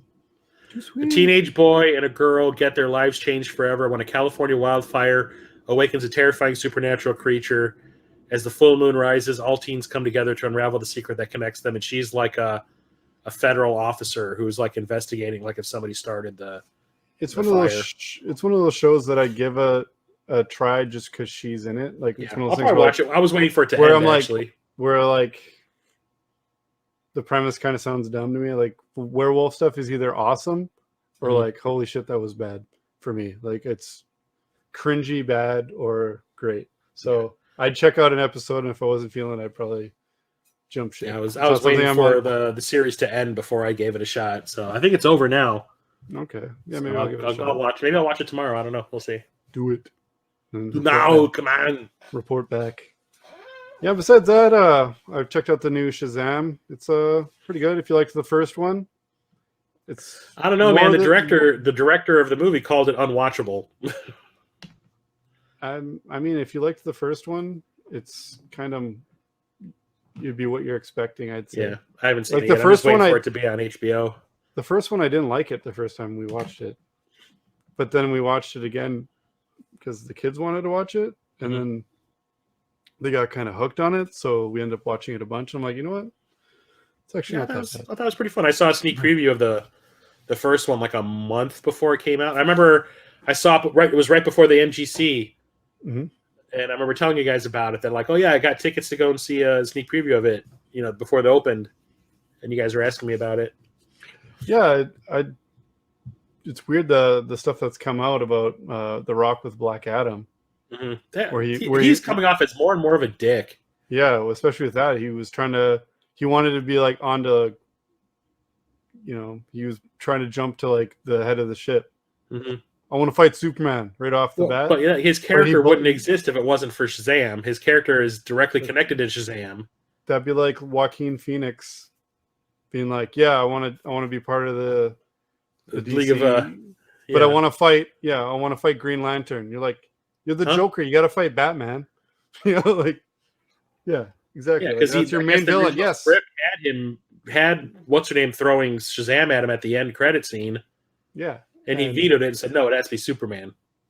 exactly. So that's what. Yeah, like I'm not saying never meet Superman, but you can't No. you got to take the right Bypass, steps, buddy. Yeah, you can't Yeah. just bypass the reason for your character's existence. You can't cock block the fucking main like that'd be be Like my, every- no, every- Batman every- can't be in my movie. I just keep on hearing more and more things about the guy that just makes me not like him. Yeah, he's kind of reminding me like I watched the Young Rock show, Mhm. and there's a character in there that is Shawn Michaels, but every other character is like the actual name of the wrestler. Like Triple H is in there, The Undertaker's in there, Stone Cold. But then there's this guy named like Billy Electric or some shit, and I'm like, who the fuck is that? And they keep talking about like, oh, the one of the biggest guys in the company is like out with an injury, and he's like Billy Electric or just some random generic name, and it's totally Shawn Michaels. But Shawn Michaels tried to like bury him early in his career, so he like still is like, fuck that guy. He's like not even in my show. Get over it. Yeah. It's like 20 years ago. Yeah, so I'm like, so you're Shawn Michaelsing Zachary Levi. Okay, that's cool. Yeah, Way which to is not. become what you literally hate, obviously. Yeah. I just thought that was So- kind of ironic when I heard that. Yeah, it's like, huh. just a dick move. It wasn't like the greatest movie. Some stuff was kind of dumb. But like I said, if you like the first one, it's fine. I'm gonna see it. I'll just watch it when it comes to HBO Max. It's decent. But other than that, I've been playing a few games. I've fallen down hard on the buying games though. I'm pretty steadfast on the not every game is worth $90. Yeah, Back in the $60 thing, I was just like $60 games all day. Let's the go. prices in Canada are fucking stupid. Yeah. So, they were $60 for the 360 PS3. Then PS4. they became $770 and even like $79 during the PS4 or Xbox One. Well, you guys actually had a price jump out there? Oh yeah. We didn't. It's been 60 across the board since PS3 and Xbox 360, and then Xbox One and PS4. It was always 60. Oh, yeah. It was 60 Canadian. Yeah. Yeah. Whereas it was like 49 or something for you guys, wasn't it? No, it was always 60 for us. 60 was like the base price for a new game. Oh, okay. In the US. All right. Well, yeah. It was $60 Canadian, and now it's $80 Canadian, which is like $60 to you guys. This is the but first now it's jumping generation. up to 90. Yeah, this is the first time since in 2 generations that there's been a price jump, and now they're $70 brand new. Yep, they were 70 Canadian last gen, and I was like, I don't know, man. And then they were $80. About halfway through, they became $80. I'm like, huh, wow, shit. And that's why Switch games have become like less and less likely for me to buy them new, because I'm like, I don't even play the Switch enough for me to be throwing $80 a game at these motherfuckers. Now with $90 games, I'm like, I have to want that so fucking bad to buy it day one. Whereas, I've fallen down big time on that, where I'm like, no, I'll wait a couple months. It'll be in my range of like $40, $50 a lot of the time. Like I have like 60. I think I have like 60 games for the PS5. Yeah.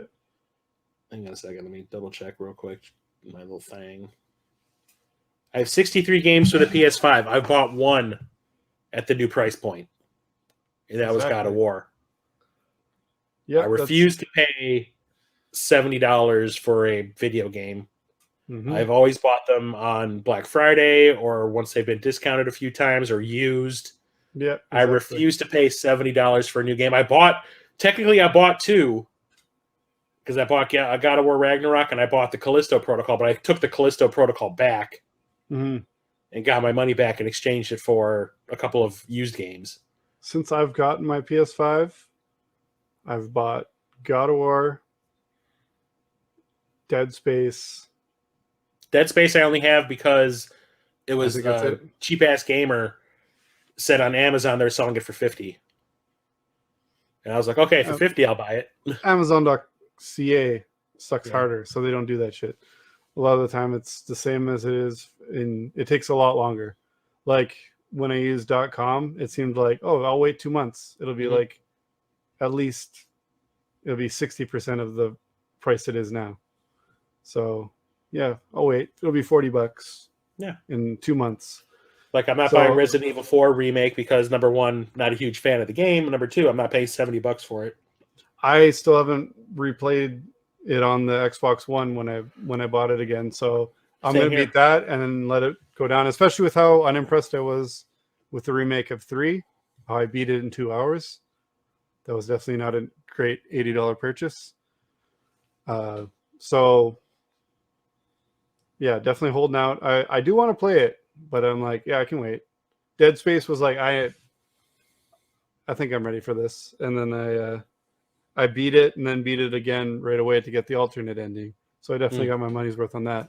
Callisto Protocol I got for Christmas and I beat it on Boxing Day. So glad I didn't buy that, but I feel bad that that's the game that I chose when I was asked, hey, what game should I get you? Yeah, I'm glad I took it back. It was a good game. I really enjoyed it, but it was like 10, I'm just gonna wait for 10 hours. I'm just gonna wait for that complete edition to come out, then I'll buy it. Yeah, they just put a new update on it. It makes me want to play it again. I've got it lent out, so yeah, it is what it is. I'm looking forward to it when I do play it. You beat Dead Space. I think I'm on chapter 6. Yeah, like I said, twice. Episode. I beat it and then turned right, and I never do that. anytime a game's like, oh, beat it on New Game Plus to get the platinum, I'm like, go fuck yourself. I'll do that in a couple of years, if ever. Like Spider-Man Miles Morales, I wouldn't have done that, except my son is obsessed with that game. So we played through it again together like a couple months after I beat it. And then we played it again on the PS5 because I got the PS5 version that comes with the other Spider-Man game. I beat both of those recently. So yeah, I'm really digging in here with that shit, especially with the limited money I've got right now. It's not something it's going to be really hard not to buy Jedi Survivor. So I think I'm going to end up getting that because I'm really looking forward to that. That might and be I the know second. I know that's going to be a good amount of time. Like I'm really looking at play times for games like a RPG. Maybe I will pay $90 for an RPG because I'll get 40 hours of playing it. I'm not paying $90 for a game I beat in 8 hours. Yeah. Forget it. So Yeah, Jedi Survivor would probably be the second game I buy at full price. yeah. Because So I enjoyed the get it. first one so much, I got to play the second one. Exactly. I was huge into that. I must have got 40 hours out of that. I played the shit out of that game. So Yeah. I'm all over that. But yeah, it's going to be few and far between. It's going to have to be a big game like that, like Ragnarok or I feel you, bro. I feel you. well, no, there's not going to be another game like Ragnarok. Ragnarok sold me a PS5. So Yeah. there's that. As long as you didn't buy that fake one that we were looking at that one time. Yeah, that was some bullshit. But then again, I bought one off a legit site, and then they just were like, "Don't have it, sorry," and they refunded me right away. We already talked about that bullshit. Now you before. can get it on Amazon, like it ain't shit. Oh yeah, I got it local actually after they did that. So I got it right before I left for that trip. So when I got home, I got to War on the way back, and I had it as soon as I was possibly able to play it and not play it in Florida while we were there. Yeah. But yeah, played some other cool shit lately besides Dead Space Remake. I loved it. I don't have a reason to really play the original ever again because this was like the definitive version of the game. Yeah, like I said, maybe a fourth of the way through it, and it's been like the last time I played it probably in 2009. Mm-hmm. I want to say When it first came out. yeah, and I really enjoyed it, and I loved it. I played the second one, played through that, loved it. Played halfway through the third one, I was like, eh.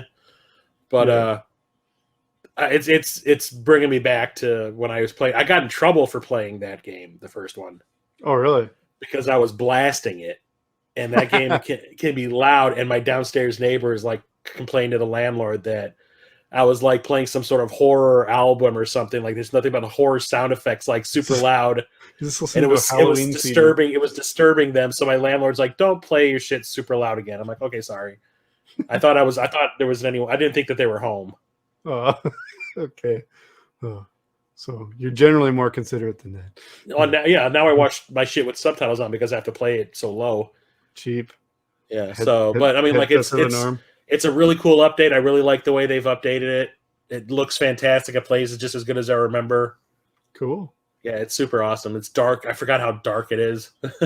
Yeah, I like the stuff that they added, but for the most part, they kept everything. They just kind of redid it better. Like everything is like how I remember it. It feels more like a modern game.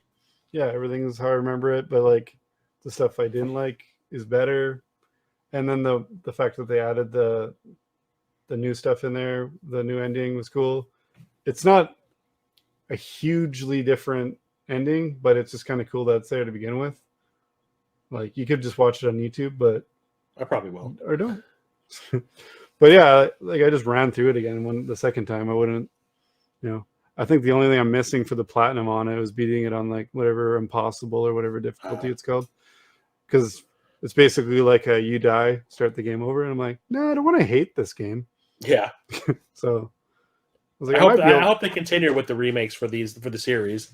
Yeah, that'd be great. I mean, I make part people are coming back to 3 and like being like, you know what, it wasn't that bad. It's kind of people are kind of saying it's like basically what we said about Resident Evil 5.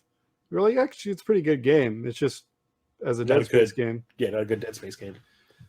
Yeah, I remember I got to the point where there were parts you were piloting the ship through an asteroid field, and I was just like, what does this have to do with this fucking game? Well, a lot of the things that people are appreciating more now is like when you play on co-op, you know how you like he's tripping out and seeing shit. Mhm. You guys won't see the same shit. You'll be like, holy fuck, did you see that guy just turn into a bunch of bugs or whatever? And they'll be like, no, he's still there. Oh.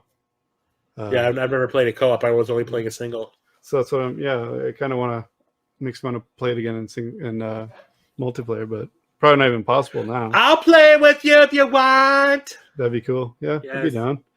If we can figure it out and it can still be playable online, I'd definitely be down hope. for that. Besides Dead Space, I think one of the other games that I grabbed kind of right away when it went up was GoldenEye, the HD remake. I blasted through that on like Secret Agent and Agent and whatever, you know how you unlock the cheats in that by beating in a certain time on Agent, Secret Agent, 00 Agent. And then I went back and I was like, oh, I'll just beat it all on 00 Agent now. And that game gets hard as shit. I don't know how I used to do it. I consider the hardest thing to do in that game pretty much no problem, which was unlocking invincibility by beating the facility in like a minute and a half or whatever. I managed to pull that off, but like I can't get past the silo level.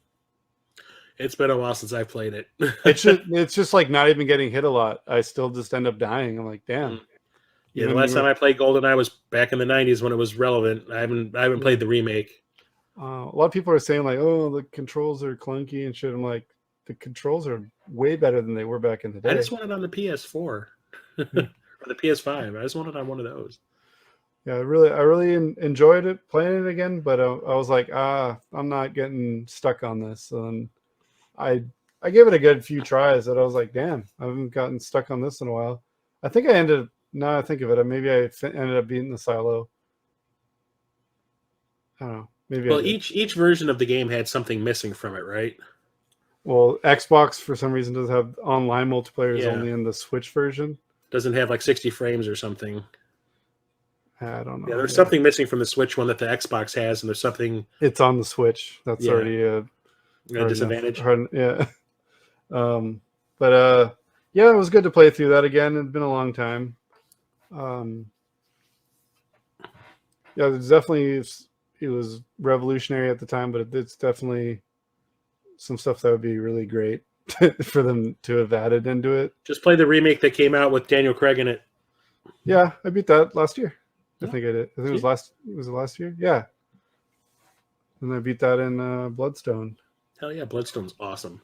The remake, a lot of people were shitting on it because it was like reimagined it levels. It wasn't just like A straight skin, remake. a skin over the regular levels. But I thought it was actually awesome. Yeah, Except for that end was some bullshit.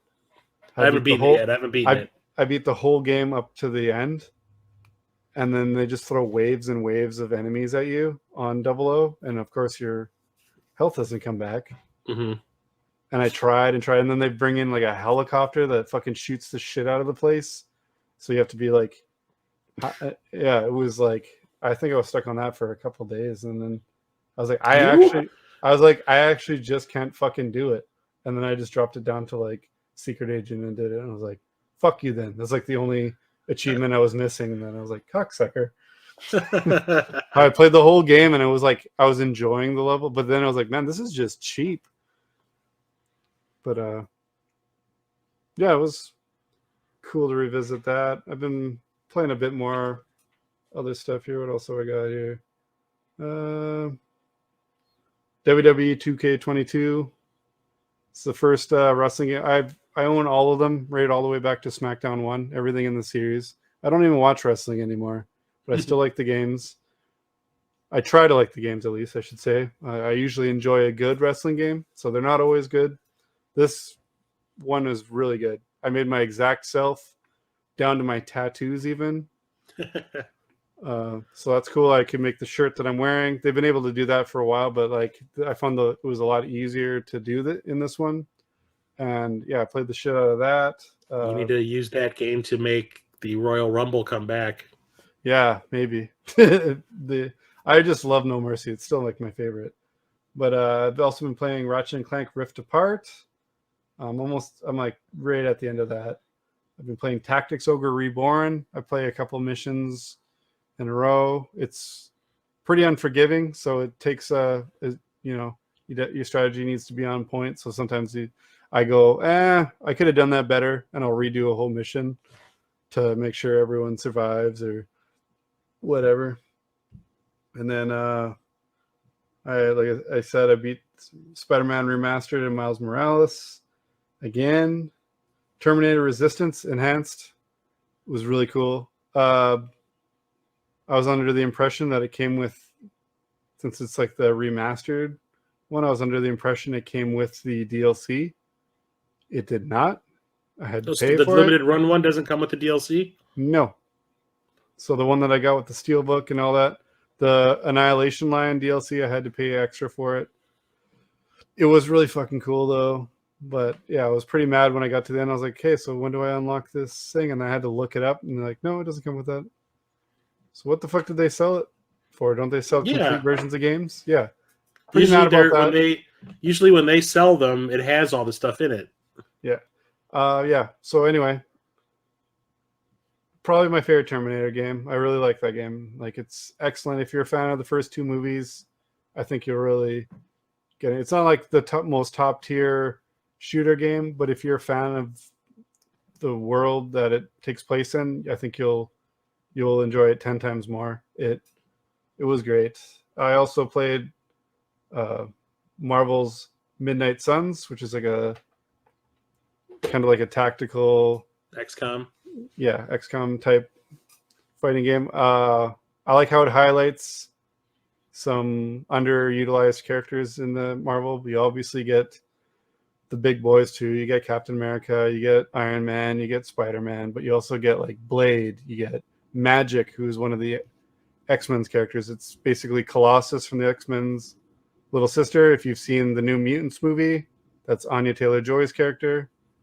There's also Ghost Rider, and just an awesome selection of heroes. There's some DLC that's out. I didn't get the season pass. If it goes cheap, I'll probably get it later, but they added on Venom, Deadpool. I can't remember. Yeah, there's like, I think 4 DLC characters planned, but yeah, awesome game. I really got into it. You make your own character, who's basically a character they resurrect to help fight that character's mother. So you basically you can make yourself if you want. You can make them look however you want, but I just made me. Mm-hmm. And like, roll, get up. So I got to hang out with Spider-Man and shit. That was cool. That's cool. I'll get that one You eventually gave me when this. it drops. You gave me this. There you go. But yeah, it was actually a really fun game. I got a lot of hours out of it, and I got it. It was on like not a deep sale after Christmas, like a Boxing Week sale, but I got it like, I think it was like $20 off. So it was like what I was used to paying for a game, and it's Marvel, so fuck you about it. Like, I don't need to justify anything. But yeah, I really enjoyed it. Not enough people seem to be talking about it for how much I enjoyed it, but you know, I love. I was watching some people stream it. It looked pretty fun. Yeah, I had a lot of fun. Don't do that. I just about rouletted that onto the floor. Holy shit! Oh. I'm too excited. I'm too mad about not enough people playing this game. That's good. But yeah, it was great. But that's pretty much all I've been playing. I'm actually, since I've been buying less games, I'm pretty good at keeping up on what I already own for the PS5. So I'm like, maybe I'll just keep that going. Just buy what I can play. Backlog. I don't need to add to the backlog when I've got thousands of games to already chip away at. But anything else you've been playing? I started, well, no, not really, no. Just I'm currently playing Dead Space. I started that about a week ago. Sweet. And still I'm gonna beat Final Fantasy VII Remake. I am. Cool. But yeah, I really liked it. I think, how many hours did you say you're into it? Like 6. Oh, okay. I found the side stuff fun, but I mean, you don't have to do it at the same time. Yeah, that's what the church was telling me, because I was complaining about like how much filler is in there to him, and he's like, you don't have to do any of that stuff. I found it more engaging than a lot of side stuff in games, not just like, go here and get this and bring it back to me. It was like, oh, that's kind of it had a story to it rather than just a fetch mission or whatever. But that's just me. Like I said, you don't have to do it all. So you can just get into the story. And I think for being a fragmented story where they ended it, I felt like I beat a whole game. I didn't feel like, oh, there you go, I beat chapter 1. I felt like, oh, if they left it here, I'd be like, I would be upset because I want the whole story. But if for some reason they didn't, I'd be like, oh, I felt closure for that part of the game anyway. So there's that. So I highly encourage that, and then Mass Effect next. Uh-huh. All right, should we get into some pickups? Show. All right. You go first. So what do you want to see? The toys, the movies, or the games? We're having a toy showdown? Well, I just got the one, but it's a big one. Okay. But movies. We'll do movies first. Okay. So I've 4 months worth of buying movies. I narrowed it down to just like my box set stuff that I bought. I narrowed it down, but you're not going to believe me with the stuff I got too. So I love Canon Films. It's that shitty production company from the 80s. And they had a boner for Chuck Norris and Van Damme back in the day. I always love that. I like that shitty thing. Yeah, I get it though. Yeah. So one of the boutique labels that I've been following is Kino Lorber, and they released a box set of all the missing in action movies that Chuck Norris was in the 80s. Nice. So I picked this up. I have not watched these movies in decades, and I have a story about the third one. So the first 2 movies were shot back to back in different order. So what ended up being part 2 was supposed to be part 1. And then what was part 1 was supposed to be part 2. And they shot them back to back. So when they watched the 2 movies when they were finished, they were like, wow, the movie that you guys shot as the first one is fucking awful. But the movie that you guys made for part 2 is awesome. So let's release this one to hook everybody to get them to go and watch the terrible movie next year. So they switched places because this one is a prequel. Well, now it's considered a prequel to this, but it was supposed to be about Chuck Norris escaping the concentration camp, or not the prisoner POW camp he was in Vietnam, and then about him going back to Vietnam to like rescue people that were still there. Okay. But because this one was supposedly so god awful, they switched places, which is kind of funny to me. And then a couple years later, they made part 3, which is Braddock missing in action. So these both are rated R. This is PG-13. My parents would not let me watch R-rated horror movies, but R-rated action movies were perfectly fine. Same here. Okay. Yeah, I was allowed to watch Terminator, but I wasn't allowed to watch Simpsons. Yeah. By the time this came out in the theater, I had already seen both of these multiple times. My mom is a huge Chuck Norris fangirl, and he had just released a book at the same time the third movie came out. And he was on a tour with the book, and he came to our town, and he was at our local B. Dalton bookseller signing autographs and stuff. Okay. So, like, we hadn't seen this movie yet in the theater, so we go to see it. I'm still kind of a shy kid. We go down there, and my mom's, like, talking him up and all that, and I kind of, like, walked away because I was, like, really shy. I was just like, yeah, just don't worry about me. And my mom decides to embarrass us by saying, like, oh, that new Missing in Action movie? Would it be okay for our kids to watch? Being that it's PG-13, and I'm probably 13 at this time. Yeah. And I look at her and I go, we've seen the other 2 movies. And he saw the look on my face. Like, I was like horrified that my mom did that. I'm like, I'm like looking at my face, I'm like, what are you doing? You know, the kind of look on my face. Yeah. And you goes, scold your mom instead of her scolding you. Yeah, I'm like, we've seen both of the other 2 movies, Mom. And he saw the look on my face, and he goes, well, if you've seen the other 2 movies, yeah, this one should be perfectly fine. He's like, it's PG-13. It's not exactly kid friendly, but it's not like a gore fest. Yeah, it's not a Bible adventure, but it's yeah. So he goes, but he saw the look on my face. He goes, hey, come over here. And I walk over, and he's like, put his hand out. He shook my hand. He's like, you'll be okay. And like I was like, all right. And then we walk away. I was like, hey, Chuck Norris is pretty cool. You weren't, though. Then a week later, you're like, wait, he broke my hand. I told her, I'm like, I'm never watching his hand again. And then she goes, yeah, he was. Excuse me. She goes, yeah, he was pretty nice. I'm like, yeah, you weren't, though. Oh my. So I had to pick this up. I haven't, like I said, I haven't watched these movies in decades, but like I had to get it because canon. Got it. But that's like that's Blu-ray. Everything else is 4K. I picked up Terrifier 2, Ooh. one of the goriest movies ever made, according to some people. Yeah, they finally are releasing the first one in theater for the first time. I watched that on Tubi for Yeah, free. same. But this is like an exclusive cover you can only get at Best Buy. When it was fun to shop at Best Buy. Way in the past. Yes, but that's like what the original poster art Yeah. was. And yeah, it is horrifically gory. It is also 2.5 hours long. Do it. And it has one of the longest kill scenes ever. I think the kill scene lasts for like 8 minutes straight, and it is just this guy doing one thing after another to this one person. Yeah. And it's just like, oh, he's still going. Okay. Oh my god. Ooh. Oh my god, it's still going. What? You know, it's crazy. Yeah. Like, people were screaming in the theater. Oh yeah, they were throwing up apparently and There was like passing out. reports of people passing out and throwing up, and that never happened to me. But people were just like, "Oh my god!" kind of shit. You go and make a sandwich and come back, and it's still the same person's getting killed. Yeah, Still on that basically, shit, you can go take a piss or take a shit, come back, and it's still happening. So it's nuts. It's actually pretty cool though. The first movie doesn't have a plot. No, It's just basically like it's these just two girls that are coming back from a party see this guy dressed up like a clown start taunting him, and then he makes it his life's mission to like murder them in horrific ways. Yeah.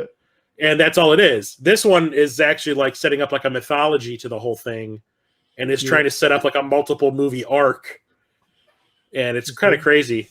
I also picked up this big ass Criterion Collection set of Dazed and Confused, Holy shit. and it's like thick a kick. Who's a thick boy? Yeah, it's got like a book inside and like a posters in here and all this kind of stuff. It is nice. This is another movie I haven't seen since it first came out on like home video, So but I always enjoyed it. Comes with McConaughey's manifesto. Oh God, I wish you did. You lot cooler if you did. I can only remember how this went in here. Did it go in this direction? I think so. Don't do it hastily. I'll just hear rip. Fuck. Damn it. Get your ass in there, bruh. There we go. Nope, that does not go that direction. Shit. It's like the puzzle box from Hellraiser, goddamn No it. shit. Goddamn, didn't go in that direction. What is going on here? It's like a USB. Now, when you put it back in the way you had it, you're like, that was the right way. Fuck it, you're sitting out. I'll get you later. And I got all these on discount. I don't remember what it was. Was it a Valentine's Day thing? Best Buy, or not Best Buy, Amazon had like a discount day or something. Maybe it was like Prime Day? Could have been. I don't remember. There was something that all these things I was looking for were discounted, so I bought them. So I got this like second Alfred Hitchcock collection on HD. This one has Saboteur, Shadow of a Doubt, Trouble with Harry, Marnie, and Family Plot. I've only seen Family Plot, but I do like Alfred Hitchcock movies, so I felt it was necessary to pick this up so I can watch them in the best way possible. I was going to say, yeah, especially when it comes with like 5 you haven't seen. Yeah. Well, yeah, out of the 5, I've seen 1. But the other day I watched The Birds on the first set, and it looks fantastic. They did a great job remastering in 4K, so I'm excited to see those. And then one of them's got Sean Connery's in Marnie. Oh yeah, I think I might have seen that. Yeah, it's Sean Connery and Tippi Hedren. I've never seen that one. And then also I got this on discount on Amazon. It's the second volume of the Universal Classic Monsters. Ooh. So it's got The Mummy, The Bride of Frankenstein, Phantom of the Opera, and Creature from the Black Lagoon. And I saw all of these in the theater.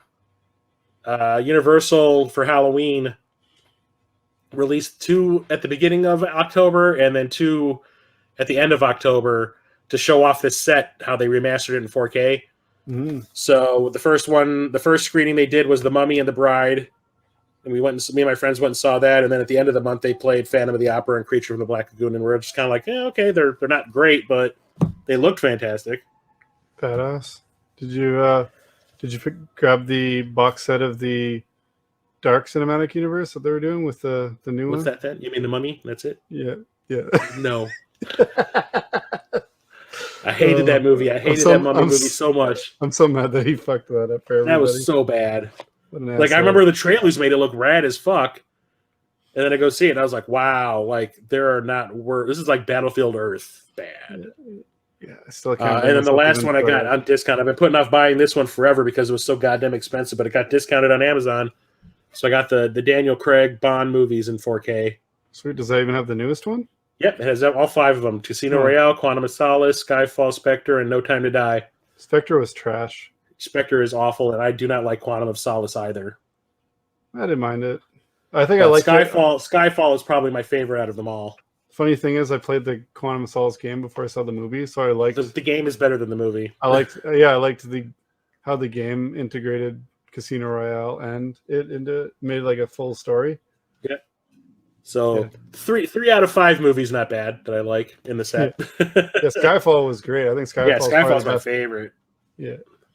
And it's weird that the same guy that directed Skyfall directed Spectre, and Spectre ended up so fucking boring. Yeah. Like, Did I they have remember to watching that reshoot a going bunch like, of that one, too? wow, did they even give a fuck when they made this one? It feels like the most by the numbers James Bond movie in the whole series. And I hate the girl, the love interest, because at one point, he's kind of fallen in love with her over the course of the movie, and then they blow up Blofeld's house, Yeah. and they're kind of like, okay, let's go. They get to England, they go to take out Blofeld at the very end, and the two of them together, and she just turns and looks at him, she's like, you know what? I'm not feeling this. Bye! And walks away, and I went like, that's the breakup scene? I wanted to do that halfway through the movie. Yeah, I'm like, what the fuck? And then they got back together again for the new movie. I'm like, what?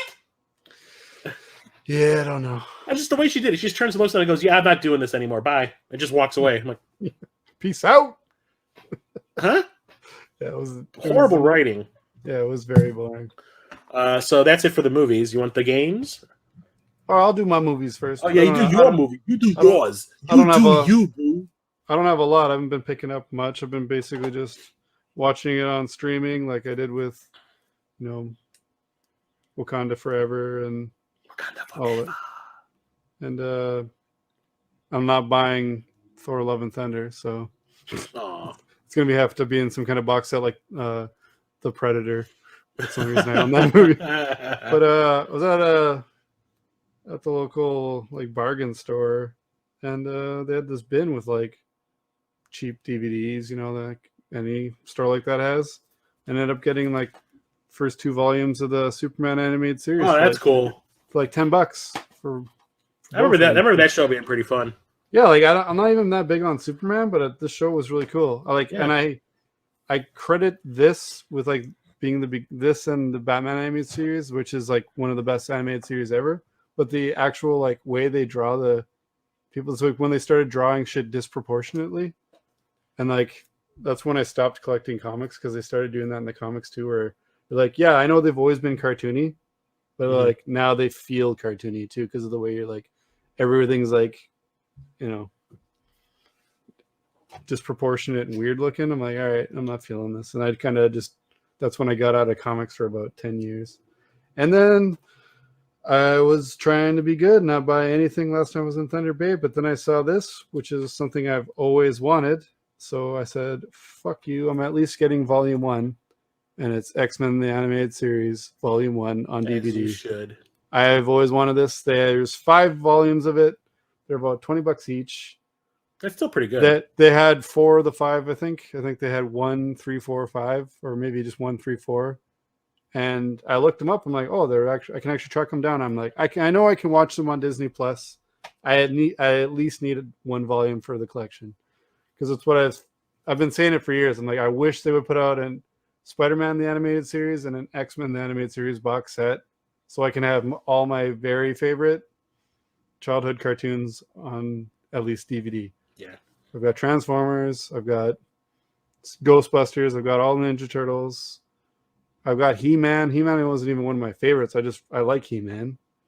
But X-Men and Spider-Man are a big standout of like what I don't have. Like I got Beetlejuice. I've got most of my top 10. And I think those 2 are the only ones missing from my top 10 series. So at least I got something to bookmark until maybe they do a full box set. Yeah, but Disney will release one eventually. I hope. Hopefully. I missed out on the Spider-Man 67 series. They had it at Walmart a few years ago. Now it's like hard to find. So that pisses me off because that's not on anything for streaming. And I know it's crappy, but that's what got me into Spider-Man. You mean the Spider-Man? Yeah. Spider-Man. Yeah. Yeah. 60 Spider-Man. So I'm like, I know it's like you got one episode, you've got most of the animation that appears in the entire show. Same with He-Man. Yeah. So I'm I'm holding out someday. It's not my favorite, but like I said, I credit that with like what got me into Spider-Man. There wasn't Spider-Man movies. There wasn't, I had to find comics myself, but I credit the 60s show for getting me into Spidey. So Word. it kind of holds up for me. Let's see some games. Yay. So all the stuff I have here is our games that I picked up at the Midwest Gaming Classic at the beginning of the month. Yeah. So NES, I picked up a homebrew. I went to a panel that the Game Beaters were hosting that was all about homebrew NES developers and stuff. And when they were taking questions from the audience, the question was to the developers, like, what are your favorite homebrews that are out there? And they all pointed at this dude who was like standing off to the side of where we were all seated. Mm-hmm. And me and Church were watching the panel. We're looking. There was this like goofy looking guy, and we're just kind of like, "Who's that?" Like, we don't know who this guy is. It's a brightly lit room. He's standing in the shadows that only exist around him. It's like, congeal. So me and Church were like, we'll have to find out who that guy is. If they're saying that the game he made is their favorite, Yeah. So who are you? We ran over to the homebrew area and we found the guy. And he goes by Artix, I think is his handle, and he made this game called Dungeons and Doom Knights. Mm-hmm, I've heard of and the way he described it, like I was watching this like promo video that he was playing in a loop on his table, because when we got there, he was already talking to some older woman who was like trying to buy a copy for like her grandson or something, and she didn't know how fucking PayPal worked. And he was trying to describe it to her, and we're like, "Oh God, here we go!" You're like, it's like GameStop, but you're at a convention. You should know at least a little bit. So, like, I'm watching the video, and just by watching his looped video, I was like, "I'm sold," because that looks rad. It looked like Castlevania Symphony of the Night for 8-bit. Sweet. Because like they show the main character come to it's like a side-scrolling. It's actually more like Legend of Zelda, the way it's kind of like it's in like that 3/4 view. Yeah. And the character comes to like a ledge and he can't progress anymore because he would fall. And also he turns into a bunch of bats and like flies. Did he make that on NES Maker? I don't know. He didn't say. Oh, okay. Because sometimes they'll put a sticker that says made with NES Maker or something on it. NES. So I know a bunch of people using NES Maker have like self-published their games. No, I don't think it doesn't say it on here. Okay. I've been hearing about that for a long time and I've been like always interested to check it out. But yeah. So when he finally finished with PayPal Lady, he came over to us, and I was like, "I'm interested in buying a copy. Do you have physical copies?" And he said, "Yes." And then Church says, "So what would you categorize the game as?" And he says, "It's a Zeldavania." And he goes, "Well, what game would you compare it to?" And he said, "Simon's Quest." And that was Church going, "I need this right now," because Simon's Quest is apparently his favorite NES game. Oh, you mean Castlevania 2? Yeah, Simon's Quest. Oh, I thought you said something. I thought you said it was like Zelda too. Well, he called it a Zeldavania as like the genre it would be in. Oh, okay. Yeah. And then Church asked him, "Well, what game would you compare it to on the NES?" And he said Simon's Quest, and that was what sold Church on it. Oh, okay. So Church bought the standard edition. I wanted to really support the guy because he looked like he put a lot of effort into it. So I bought the collector's edition. That's why this is all got like that gold foil on it. And the cart itself is like a gold cart, just like Legend of Zelda. Sweet. And I got a whole bunch of like extra stuff with it. Yeah, like the cart is all shiny and nice. I got a bunch of extras with it. I got like a magazine that the guy that developed this made called instead of Nintendo Power, it was Pretendo Empower. And it's basically like an extra add-on to the instruction manual. It shows you like a guide or something. Yeah, sort of. It shows like some concept art and what he would see the game looking like if it was done in like 16-bit, 32-bit, and like modern day graphics kind of thing. That's cool. But there's also like codes hidden within. Apparently, the Konami code works in here too somewhere. That's awesome. So I played it a little bit, and it's actually really, really fun. It's Sweet. I think Church beat it like in a couple of hours. But I've been playing it on and off. Also, I have been playing this too then, technically. Okay. And it's pretty fun. I really like it. I'm glad I picked it up. You're concealing your playing of it in the shadows as well. Yeah. Cool. I've been trying to get a copy of Super Mario World for the Super Nintendo, but a boxed copy is like $1,000. Yeah, it's retarded. So I bought the next best thing. I bought the Japanese version. There you go. And this was technically I paid $50 for it because I bought 3 other Super Famicom games at the same time, and the guy gave me a deep discount for buying them all. That's cool. And this thing is crispy as hell. It looks like it is brand new on the outside and the inside. Nice. So it has a Japanese text, but who cares? Do you really play Mario Brothers for what the game is telling you? No. Yeah, if you've played it enough. I mean, I've got both. I've got Super Famicom version up there too. Yeah. So I was just super thrilled that I'm like, I can play this now. Of all the games I didn't have in my collection, this. Funny thing is, I had Super Mario World 2 on Super Famicom before I had it on Super Nintendo. So there's that. So now you get to. Does the baby cry in Japanese? Yeah. Latsu, Latsu, Yeah, I think I've got most of I think I got every main Mario game on. I think I've got Dr. Mario and everything on, and I've got the Mario and Wario also. I wanted to. There was a couple of like hard hitters or like the more expensive games that I was considering buying. I was going to buy, Big boys. Yeah, I was going to buy Golden Axe Warrior on the Sega Master System. There was a guy selling it, and he was willing to bargain and barter, and try to make a deal, and it was gone when I went there on Sunday. Buy my So I found hard hitters elsewhere. Buy my copy. So I ended up getting a copy of Road Avenger on the Sega CD, and I've loved it. This is one of my favorite Sega CD games. It looks like an NES game. Yeah.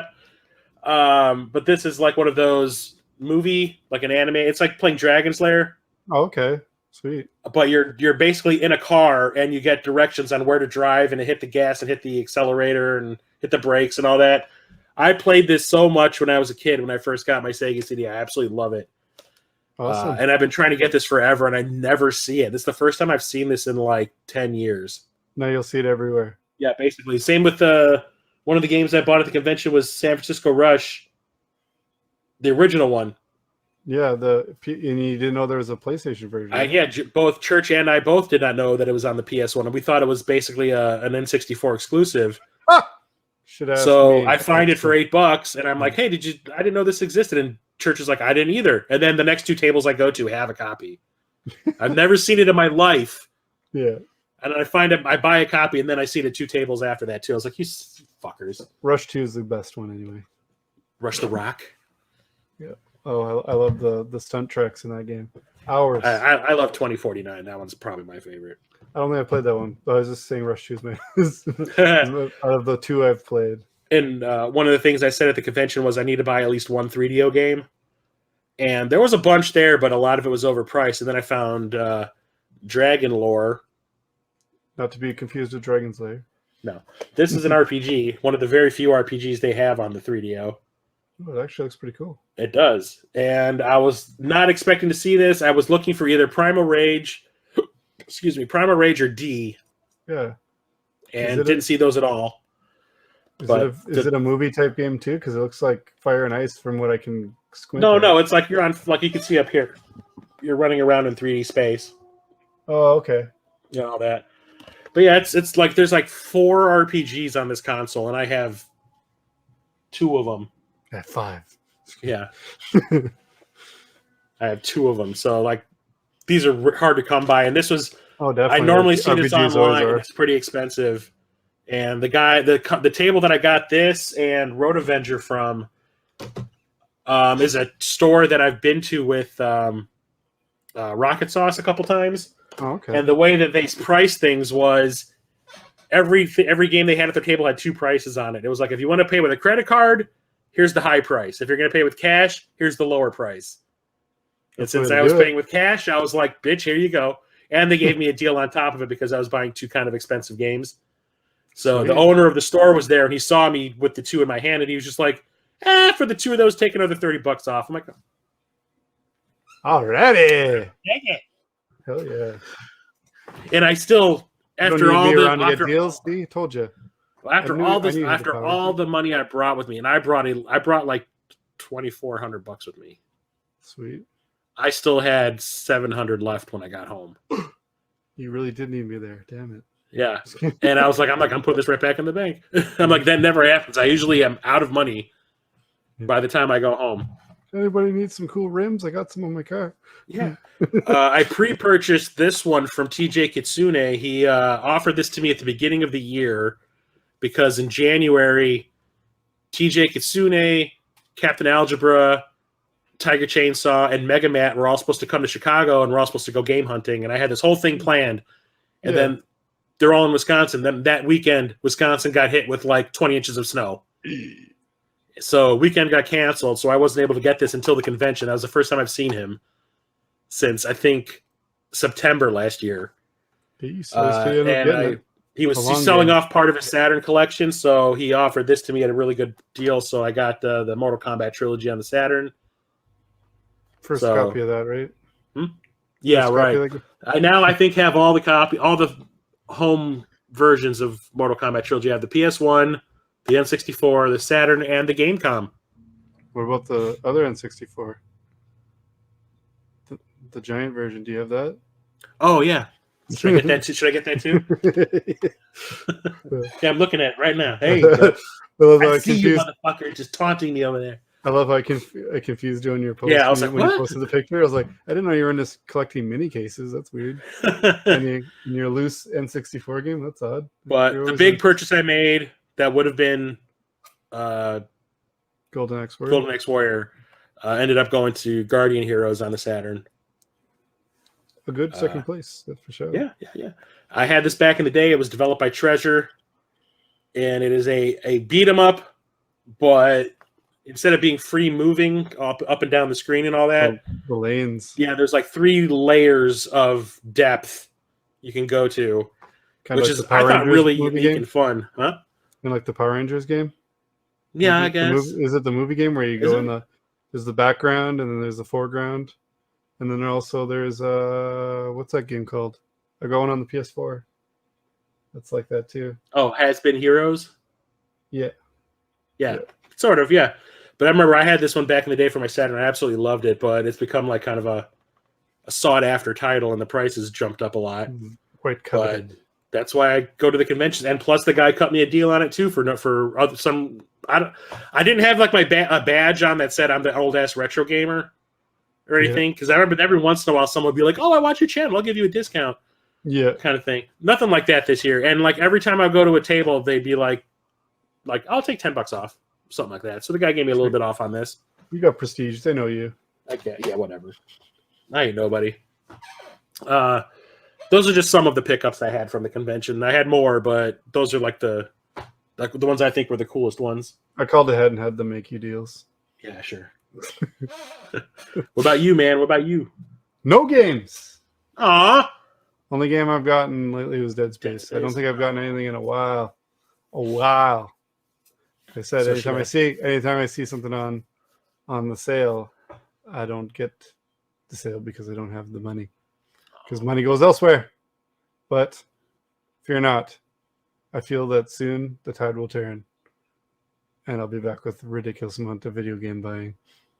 It's not that I like video games less. I just want to pay less. Yes. But I guess I'll show off my toy then.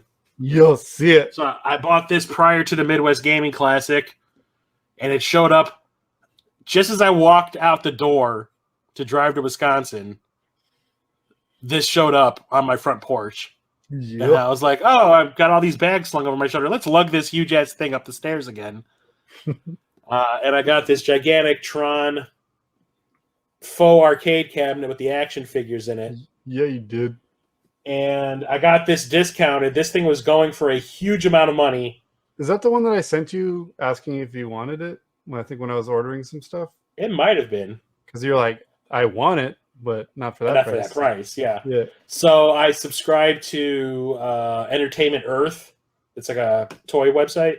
You think I don't know that? They sent me an email saying like, "Hey, we have one in stock which is slightly damaged," and they discounted it like heavily because of it.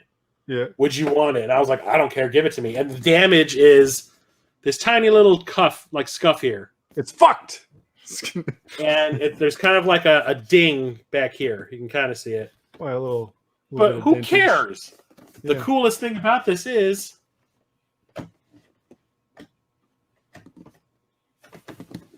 It's broken. these buttons, Ooh, pretty. and they glow like in the movie. Hell yeah, that's awesome. And then this other one makes the disco. Ooh. Well, now my toys feel less fancy. I don't even want to show any now. But like it looks weird on camera. It really does. It looks But cool when as you shit. put the one that makes them glow, they actually like from where I'm sitting, they look just like they do in the movie. The way they glow, it's so cool the way it works. Especially Sark. the he disco is makes like them look like they're my he's lit favorite up. band. So I had to get this. Yeah, definitely. Fully enable you getting that shit. That's awesome. Hell yeah! Oh shit. And that's it for the picks. Oof. Should I start? Swoops. Should I start? All right. Yeah. Everyone, catch your Z's. I'm about to show off my toys. I'm gonna do it as quick as I can, though. Not something I particularly collect a lot of anymore, but I've got much love for this particular thing. Picked up Hell yeah! the Ninja Turtles Party Wagon. Mine's still slightly trucking after all these years. This door is long gone. This hinge here was really weak back in the day. It's exactly as it was. The plastic feels more pliable and less like brittle than the old stuff. So it feels a little bit lighter. This stuff bends a little bit more than it usually would with the old stuff. But for the most part, everything's exactly how I remember it, except for the bombs that come out the side. Remember they used to say shit like foot stinks and whatever. They don't say anything on them, but all these stickers were already on it right out of the box. And I got a good deal on it right when I got it too. So that's perfect. I found a gift card on my way into Walmart. Like it was like, you know what this is for. So toy. They also have like the figures are kind of coming out too. They reissued the 4 Turtles. I bought those guys a couple of years ago, so I didn't feel the need to buy them again. I might at some point buy them again just to have open ones to put with my turtle van, but not yet. When I was in Thunder Bay, they also had more than just the turtles. They had Shredder, Krang, Bebop, and Rocksteady. Out of my original collection, I think Bebop and Rocksteady are like the most still recognizable ones. They held up. They held up way better than the turtles. The turtles had to put tape around their shells to keep them together because I played with them until they literally fell apart.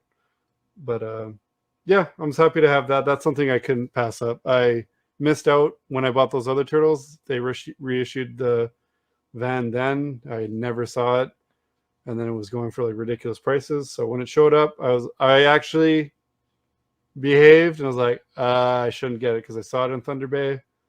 I was like, nah, man, I shouldn't get it. And then it was cheaper at our Walmart than it was at GameStop by $10. Plus, I found that gift card, and I was like, it's happening. I've, having the wherewithal to not pick it up was a one-time thing. I'm definitely picking up the second time, especially at a deal. So, got it. What you gonna do about it? And then I'm gonna rattle off a couple things. This one's actually a bit of a custom job. It's actually 2 figures that I got I think it is. to make. It better be. But yeah, I made myself a Conan figure It is. out of like there was a Viking He-Man figure, and there was also a Savage He-Man figure where he basically looks like a caveman. And the head of Savage He-Man, I was like, that's a Conan head. And then this was like, this is 100% a Conan body. This is not He-Man at all. So I was like, it was on clearance at Walmart. I think it was $9. And then the other figure, the Savage He-Man, was like, I don't know, really cheap on Amazon. So I just was like, yeah, this is happening. I've always wanted a Conan figure. They never seem to come out with one that I can find anyway before it's already jacked up online. So I was like happy to You need to put a I'll word do it bubble. myself. Fine. You need to put a word bubble next to his head that just says Crom. Yeah. Well, I've been playing around. I've made that rack where I've been making custom like figure photography stuff. Like I made that Spider-Man thing I posted on my Instagram and all that. And then I made a Conan cover for him. But yeah, I want to make something else to go with him. He's kind of lonely, but You got to do the poster, the movie poster. you Get like a Valeria figure to put on his thigh. You want to live forever? Yeah. So I want a Lamentation of the women. I want a Thulsa Doom figure. I'll have to make a Oh custom. God. Movie version. Yep. Contemplate this on the tree of woe. And then I'll just rattle through a bunch of other figures I got, mostly Marvel. A little bit different stuff at the end. So I finally picked up a comic version of White Vision to kind of go with my... I'm trying to set up... I've got the mezzanine sign for the Avengers arcade game. And in that game, Vision is white. So I was like, I need a White Vision to go for that. And then in a few months, they're releasing a Hawkeye that actually comes with the little like hover car thing he flies in the flying levels. So I don't even have a Hawkeye except for the MCU one that came with something else here. But I'll be picking that up as soon as it comes out because I need a comic version. Also grabbed a comic version of Moon Knight.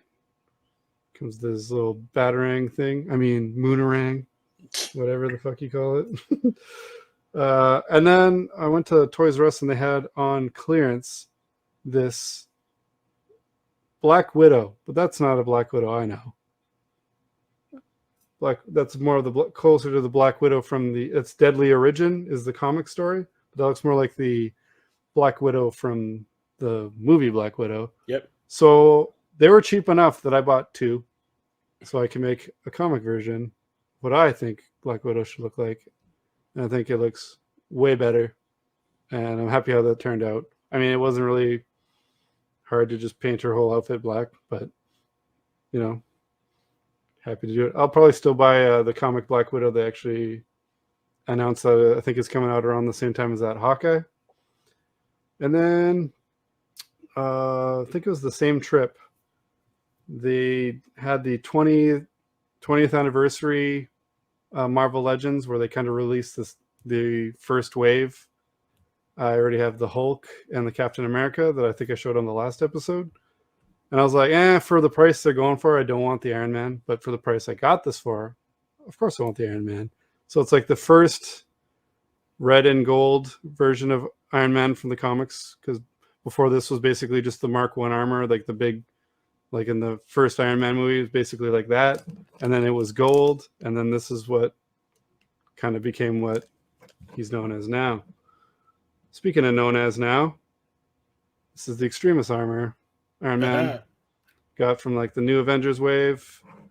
And speaking of Captain America, they've got like a modern version of Captain America to perfectly go with the 20th anniversary one that I picked up a few months ago. So I've got classic comic and I've got modern comic, and I think I don't need to buy a Captain America ever again. But I've also said that like a year ago. And I'm not going to buy any the Marvel MCU characters. Here we go. Yeah, goddamn kids. And speaking of the 20th anniversary lineup, since there was 4 of them. There was Iron Man, Captain America, Hulk, and not going with that at all, Toad. So I got Toad. I didn't want Toad because they were like $45, where usually they're $35. And I was like, I can't pay the extra amount. Like, I thought it was kind of cool, but I was like, nah. But he was on sale too. I think he was like closer to the regular price that they were. I think it was like 30. So I was like, there. So wasn't intending on it, but now I've got the whole wave of the 20th anniversary ones. So what you gonna do, brother? None. Then there's one I absolutely want, and I pre-ordered this as soon as it came out, but then I saw it in stores before my pre-order came out, and that means I was able to get it cheaper. We got the Dark Phoenix. Hell yeah. She has cool little flame accents that you can put on her arms and stuff. But who doesn't need a Dark Phoenix? Not as cool as the one that came out in a 2-pack a couple of years ago, where she's got kind of like a metallic red on her, but I still think it's awesome. Also from the new Avengers wave, was the only one I had pre-order, but then I ended up picking him up in person because he was cheaper that way too. And that's Baron von Strucker, one of the higher ups on Hydra. If you've seen Age of Ultron, he's the guy that gives up immediately after saying he's not going to give up. He's much more formidable in the comics and everything, but I'm happy to have him. The after credit scene of Winter Soldier. Yeah. So, I'm happy to have one of him. Next up, we'll go with my favorite, actually, out of this newest X-Men wave that's come out that I got Dark Phoenix from. Oh, is that who I think it is? Yeah. Is that Spiral? Spiral. Yeah. I absolutely love this figure. I wanted her to be in a movie so bad. Yeah. Excellent from the Mojoverse. I actually got her first appearance in the comics a couple trips ago. I've loved her since she showed up in the X-Men video games, like the one-on-one fighting Capcom games. Yeah, excellent character. I always thought she was awesome. I've got Mojo, and I've got someone that perfectly goes with that storyline also, and that's Longshot. Yeah. He's criminally underutilized, but when it comes to Mojoverse, he's kind of an integral character. Didn't make much of a splash when he joined the main X-Men, but when I think of Mojoverse, Spiral, Mojo, and Longshot, they're going Longshot, to give us that stuff. because actually that's where they all debuted. They did a Longshot miniseries in the 80s, and that's where Longshot, Spiral, and Mojo came from. So I would love for them to do that in a movie. Yeah, I'm hoping that MCU can really knock it out. That'd be perfect for that thing. As long as Mojo doesn't look like MODOK. Yeah. They'd have to do it a lot better than that. Apparently, they wanted to do like a more serious one, but the guy directing it was like, "Nah, he's always going to be a fucking silly character." So he made him silly on purpose. Dick. He's a dick. Yeah, I mean, he's always kind of like, "What the fuck?" when you see him. But like the Avengers game did him right, and they did, and that's saying something because that game, in a lot of people's eyes, did a lot of things not right. Anyways, next up, another one for my Brotherhood of Evil Mutants is Avalanche. Not a lot of people know too much about him, but he's another one I need for my X-Men animated series Clash at the end of the credits. He was kind of like, I don't know, I find that in the episodes he's in of that show, him and Pyro are like the Bebop and Rocksteady of the Brotherhood. Come on, brother. Yeah, I've got one major. Hey, come on, turtles. Yeah, Turtles. What are you gonna do? Turtles. I got one integral part of the Brotherhood still on order. He should be here soon. Bought and paid for. Can't wait to get him. But speaking of the new Avengers wave, it's an Avenger that's had a bunch of really different looks over the years, but one I kind of need for my 80s Avengers, and that's Wonder Man. Yeah. I don't know why he rocked this outfit for a while. He kind of, it's not a familiar look. He kind of looks like Clark Kent trying to. I was just going to say that he looks like Clark Kent, not successfully trying to hide his Superman outfit. Yeah, he wore either this, and he's also got an all black and red outfit that is like his other well-known. But throughout the 80s, he wore this a lot. He was in the Avengers around the same time Beast was in there, and he was also in the West Coast Avengers, I believe, too. So I kind of needed him for the. Yeah, I kind of needed him for the set. And then this guy came in a 2-pack, but he's the important character that I needed the 2-pack for because I needed him to go with my Spidey villain setup. And that's Mr. Negative. Anyone who's played the Spider-Man game for PS4 or PS5 knows who this guy is. Yep. He's a newer villain, so a lot of people that are just kind of into the comics might not really know who he is. He's only been around for about 12 years. So, a lot of people are like, "Oh man, I love Spider-Man," but they don't know anything after like the 80s or something, like they're like, "Yeah, I know Electro and Hobgoblin," but like anything new, they're like, "No idea." So I'm glad he got kind of a front and center Miles Morales spot in the Spider-Man game. It was really cool. I actually have his debut. He debuted in a free comic book day comic that I just happened to have. I always miss free comic book day, and the one that I actually got to go to myself was the one where he debuted in the preview comic. So I was like, oh, that's cool. It's not worth a lot, but it's just cool to have. And then probably the biggest pain in the ass Build-A-Figure in my collection, because I had to buy a lot of figures I did not give a shit about, but I got them for dirty cheap prices because I think Target was about to throw them out. So I was getting them for about $6 a piece. And I finally built my Infinity Ultron. Yes. I got the entire wave, which is all like Disney Plus characters. Like I got She-Hulk from the She-Hulk show, which she doesn't even look remotely angry or ready for battle. Kind of bums me out. There's Hawkeye. There's Kate Bishop. There's Agent Carter, which I got that. I had to order her separately. I actually had to pay pretty close to full price for her. I think I got $5 off. But I immediately, when she showed up, popped her head off like a daisy and put Mary Jane's head on her. So now I've got a standalone Mary Jane figure. Nice. Because I got a figure that had two heads with it. One was Gwen Stacy, one was Mary Jane. But so now I've just got them both. Nice. So love triangle commence. So yeah, I had to buy a bunch of figures I didn't really have interest in, but at least I got them. I basically bought 2 of the figures and got all of the Ultron. So I'll take that. And then a guy I'm sure you'll recognize. You know who that is, right? The USA. It's Star-Lord. What? From the comic. Oh, from way back. The comic version of Star-Lord. Yeah, they do not look. Most of the characters do not look anything like their movie. I'm used to like the more recent comic book version of the character. Yeah, because they're basically channeling the MCU version, kind of. But I was like, yeah, I didn't even know he was coming out. I saw him. He was actually cheaper than the other figures have been, so I was getting a whole bunch of groceries, and I was like, yeah, whatever. I'll treat yourself a little bit. Treat yourself. Yeah, so I did it. And then this is the long game. I made a huge purchase about 2.5 years ago from this place called Northman Collectibles, or NMC Toys. They're Canadian based, so I thought, oh yeah, I'll get my shit real fast. I pre-ordered some stuff that never showed up, so I actually missed out on it because I could have.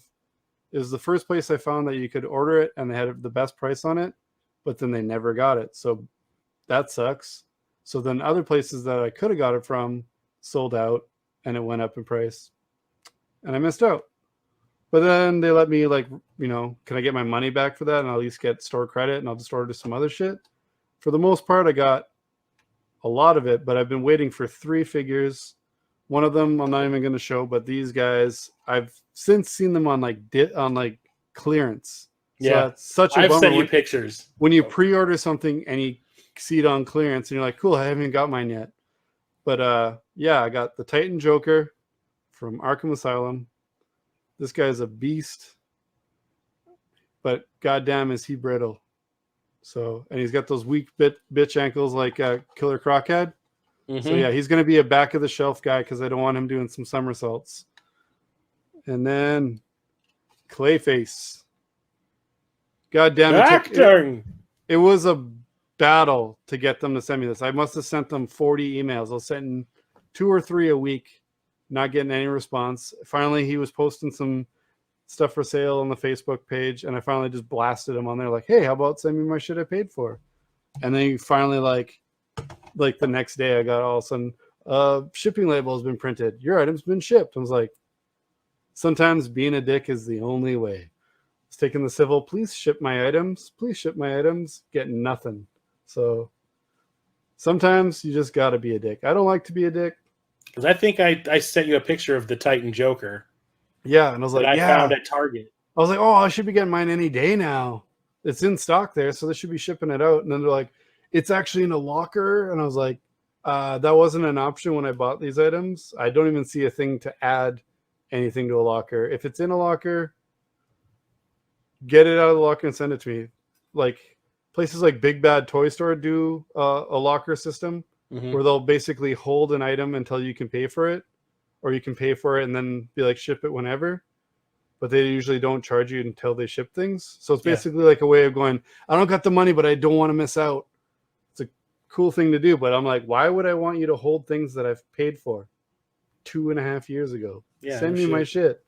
And I really did like the mental gymnastics. Like, what could I want them to hold on to my stuff? Like, the only thing I could think is if I was moving.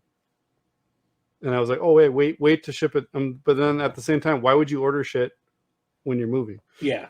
Just, So, you're bound to get it shipped to the wrong address. yeah. So I was That's when you have it shipped to your mom's house. yeah, I absolutely believe that is the worst purchase I've ever made that finally worked out, and I finally got myself. Like, I missed out on some stuff. I don't like people sitting on my money. I've said it before. No, yeah. There's nothing I hate more than someone sitting on my money. Limited run. Yeah, limited run. I'm looking more like the what's it called? The collection that took 2 years to get to us. I can't remember the name of the games now. The Turrican collections. Oh, yeah. That shit felt like straight up sitting on my money. I didn't like that either.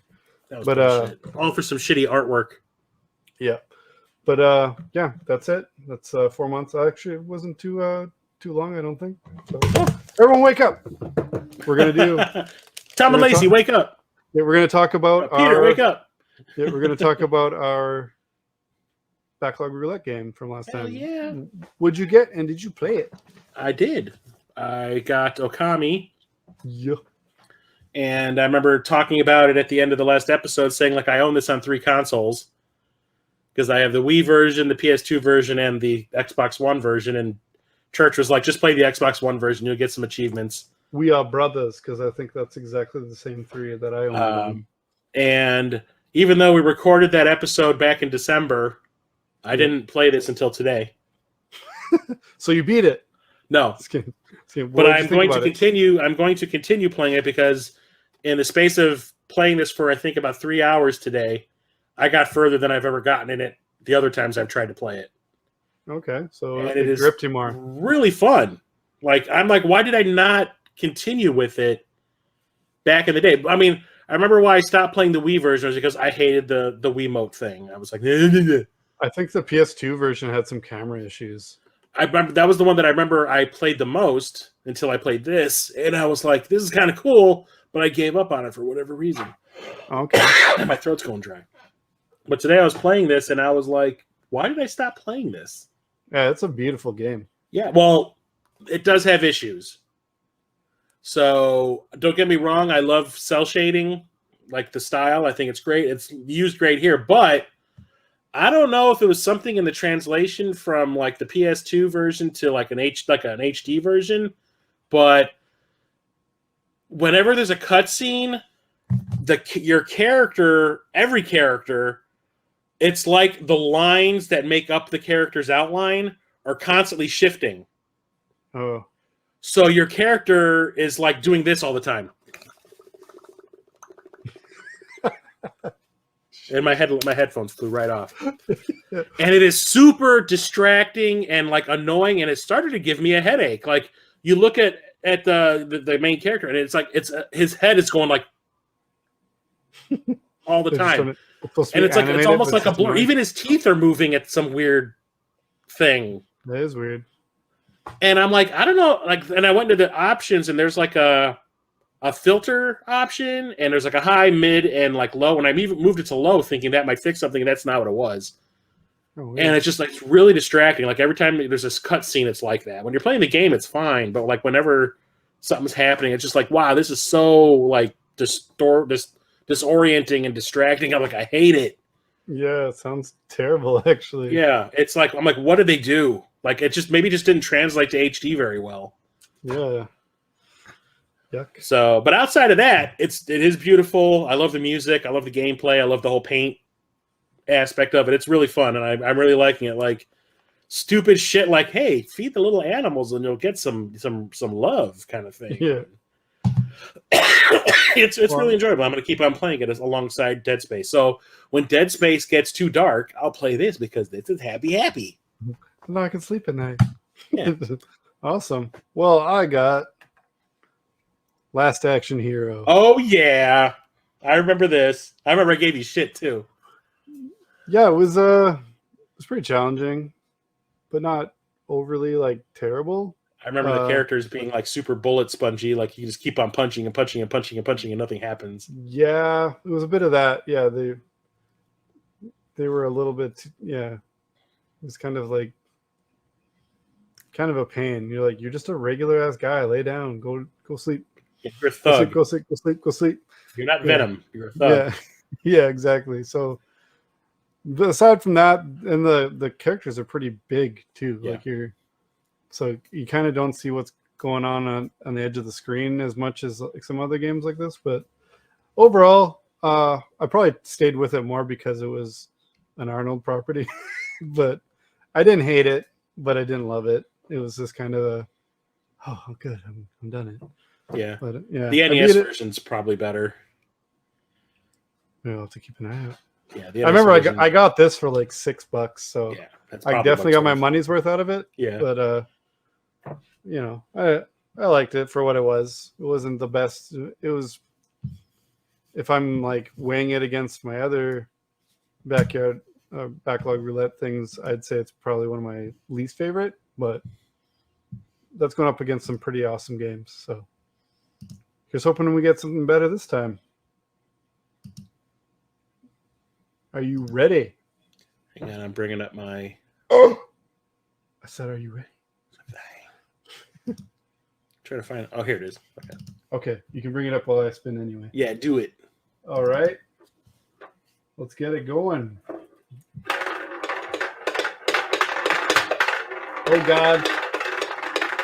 There's little pieces of plastic bindings from action figures in there. Should I put up the mushroom? Okay. Oh, maybe I just made it go faster. Maybe I should leave those in there. We got 23. What you got for 23? I got Skeleton Warriors on the PS1. Cool. Oh my God. I had mine up and ready already for once. Usually mine's like a 10-minute look. I have 23, right? We got Indiana Jones and the Emperor's Tomb on PS2. Ooh. That was actually pretty fun. I remember playing that one on the Xbox. Sweet. I'm looking forward to that. Maybe I'll beat it before the new Indiana Jones movie comes out and I don't go see it. I mean, Grandpa Henry goes to the farmer's market. Yeah. I mean, I don't know. It looks okay. It looks pretty fun. It definitely looks better than the last one. They're using a lot of deep fake stuff, but hopefully I'm sorry. You mean like Seven Waterfalls? Yeah. Seven Waterfalls is what I call that shit. I'm hoping, it's obviously they use a lot of deep fake stuff. I'm hoping they do the deep fake like random people on TikTok can do deep fakes and not what giant studios seem to do with deep fakes that are they're like, oh, someone got paid like thousands of dollars for this, but this dude Grand Moff Tarkin and this dude on his Rogue phone One did it like 10 times better. Yeah. It's ridiculous. So yeah, I think they need to start, shopping around for they get to do that kind of shit. To be fair though, yeah, the Leia one and Rogue One, the Tarkin one looked a little off. Not enough that I would even complain about it if we weren't already on the subject. And when they ripped on Luke in The Mandalorian, I was like, come on now. it looked better in Boba Fett though. Yeah. Because they flat out did a deep fake because they kept on trying to Yeah. CGI the face over it, like actually animate a face instead of just deep faking it. Yeah. That's what they did with Tarkin and Leia. They CGI'd the face. They CGI animated it. And like, no. Yeah. Just But the all- deep fake seems to work so much better. Yeah, that's what I mean. I don't get like they weren't perfect, but also at the same time I don't care enough that I'm like ruined. Yeah. Like I didn't I'm like, yeah, that's obviously not her. She's dead. Yeah. But and he's And dead. she doesn't look like that anymore. She hasn't looked Yeah. like that since 1977. Well, Mark Hamill really put on all that makeup to look younger. That's cool. Oh I yeah. wasn't. I don't care enough. Like, Yeah. like I said, Mandalorian's my favorite Star Wars property at the moment. But I wasn't like season 2 would have been cool if they didn't. That was still the greatest. As much as I was like, oh, they didn't need to bring Luke into everything, that was still the most badass moment of that season by far. So they did it right, at least. Yeah. Just, the face wasn't perfect, but what's perfect? Yeah. More perfect than a lot of the other Star It's Wars the thought shit that we get. counts. Especially like compared to other Star Wars shit we get. Like, it was a lot better than a lot of stuff. There's more to complain about if you want to complain about Star Wars, is what I'm saying. Yeah, so I'm looking forward to playing some indie. And I'm looking at my Skeleton Warriors right now going like, why did I buy that? Because license games, that's why. Well, and then you added it to your list. You must really be mad at you for something. Oh, yeah. No, I was just, no, it's because they're right here next to my computer. And I was like, oh, yeah, I haven't played that one yet. All right, there we go. At least it's in grabbing distance. Yay, me. Perfect. So, yeah, I'm actually looking forward to this. Let's keep this truck rolling. Let's try and do one of these a lot sooner so that you don't have to look at 40 of my toys. I can show you maybe 5 to 10. That's fine. Or even less because I'm broke as fuck. It's fine. It's Yeah. fine. It's going to be. I'm still going to do it. I apologize, but then I do it again. Yeah, it's fine. This is such a toxic relationship. I'm sorry I did that to you, but just wait till next episode when I do it again. Then me rubbing my nose, or rubbing your nose in the MGC stuff. I don't mind. I was there, man. I saw the pictures. Oh, yeah, you were. Totally. Wink. Perfect. Well, thanks for sticking around for the whole episode if you have. Thank you for sticking around, Chris, unless that's a deep fake and you got someone else to sit in. But all right, we'll do one of these again soon and catch you then. See you later. Bye.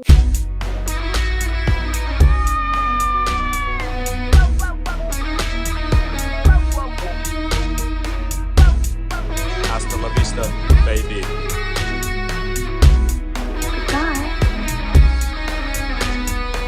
In case I don't see ya, good afternoon, good evening, and good night.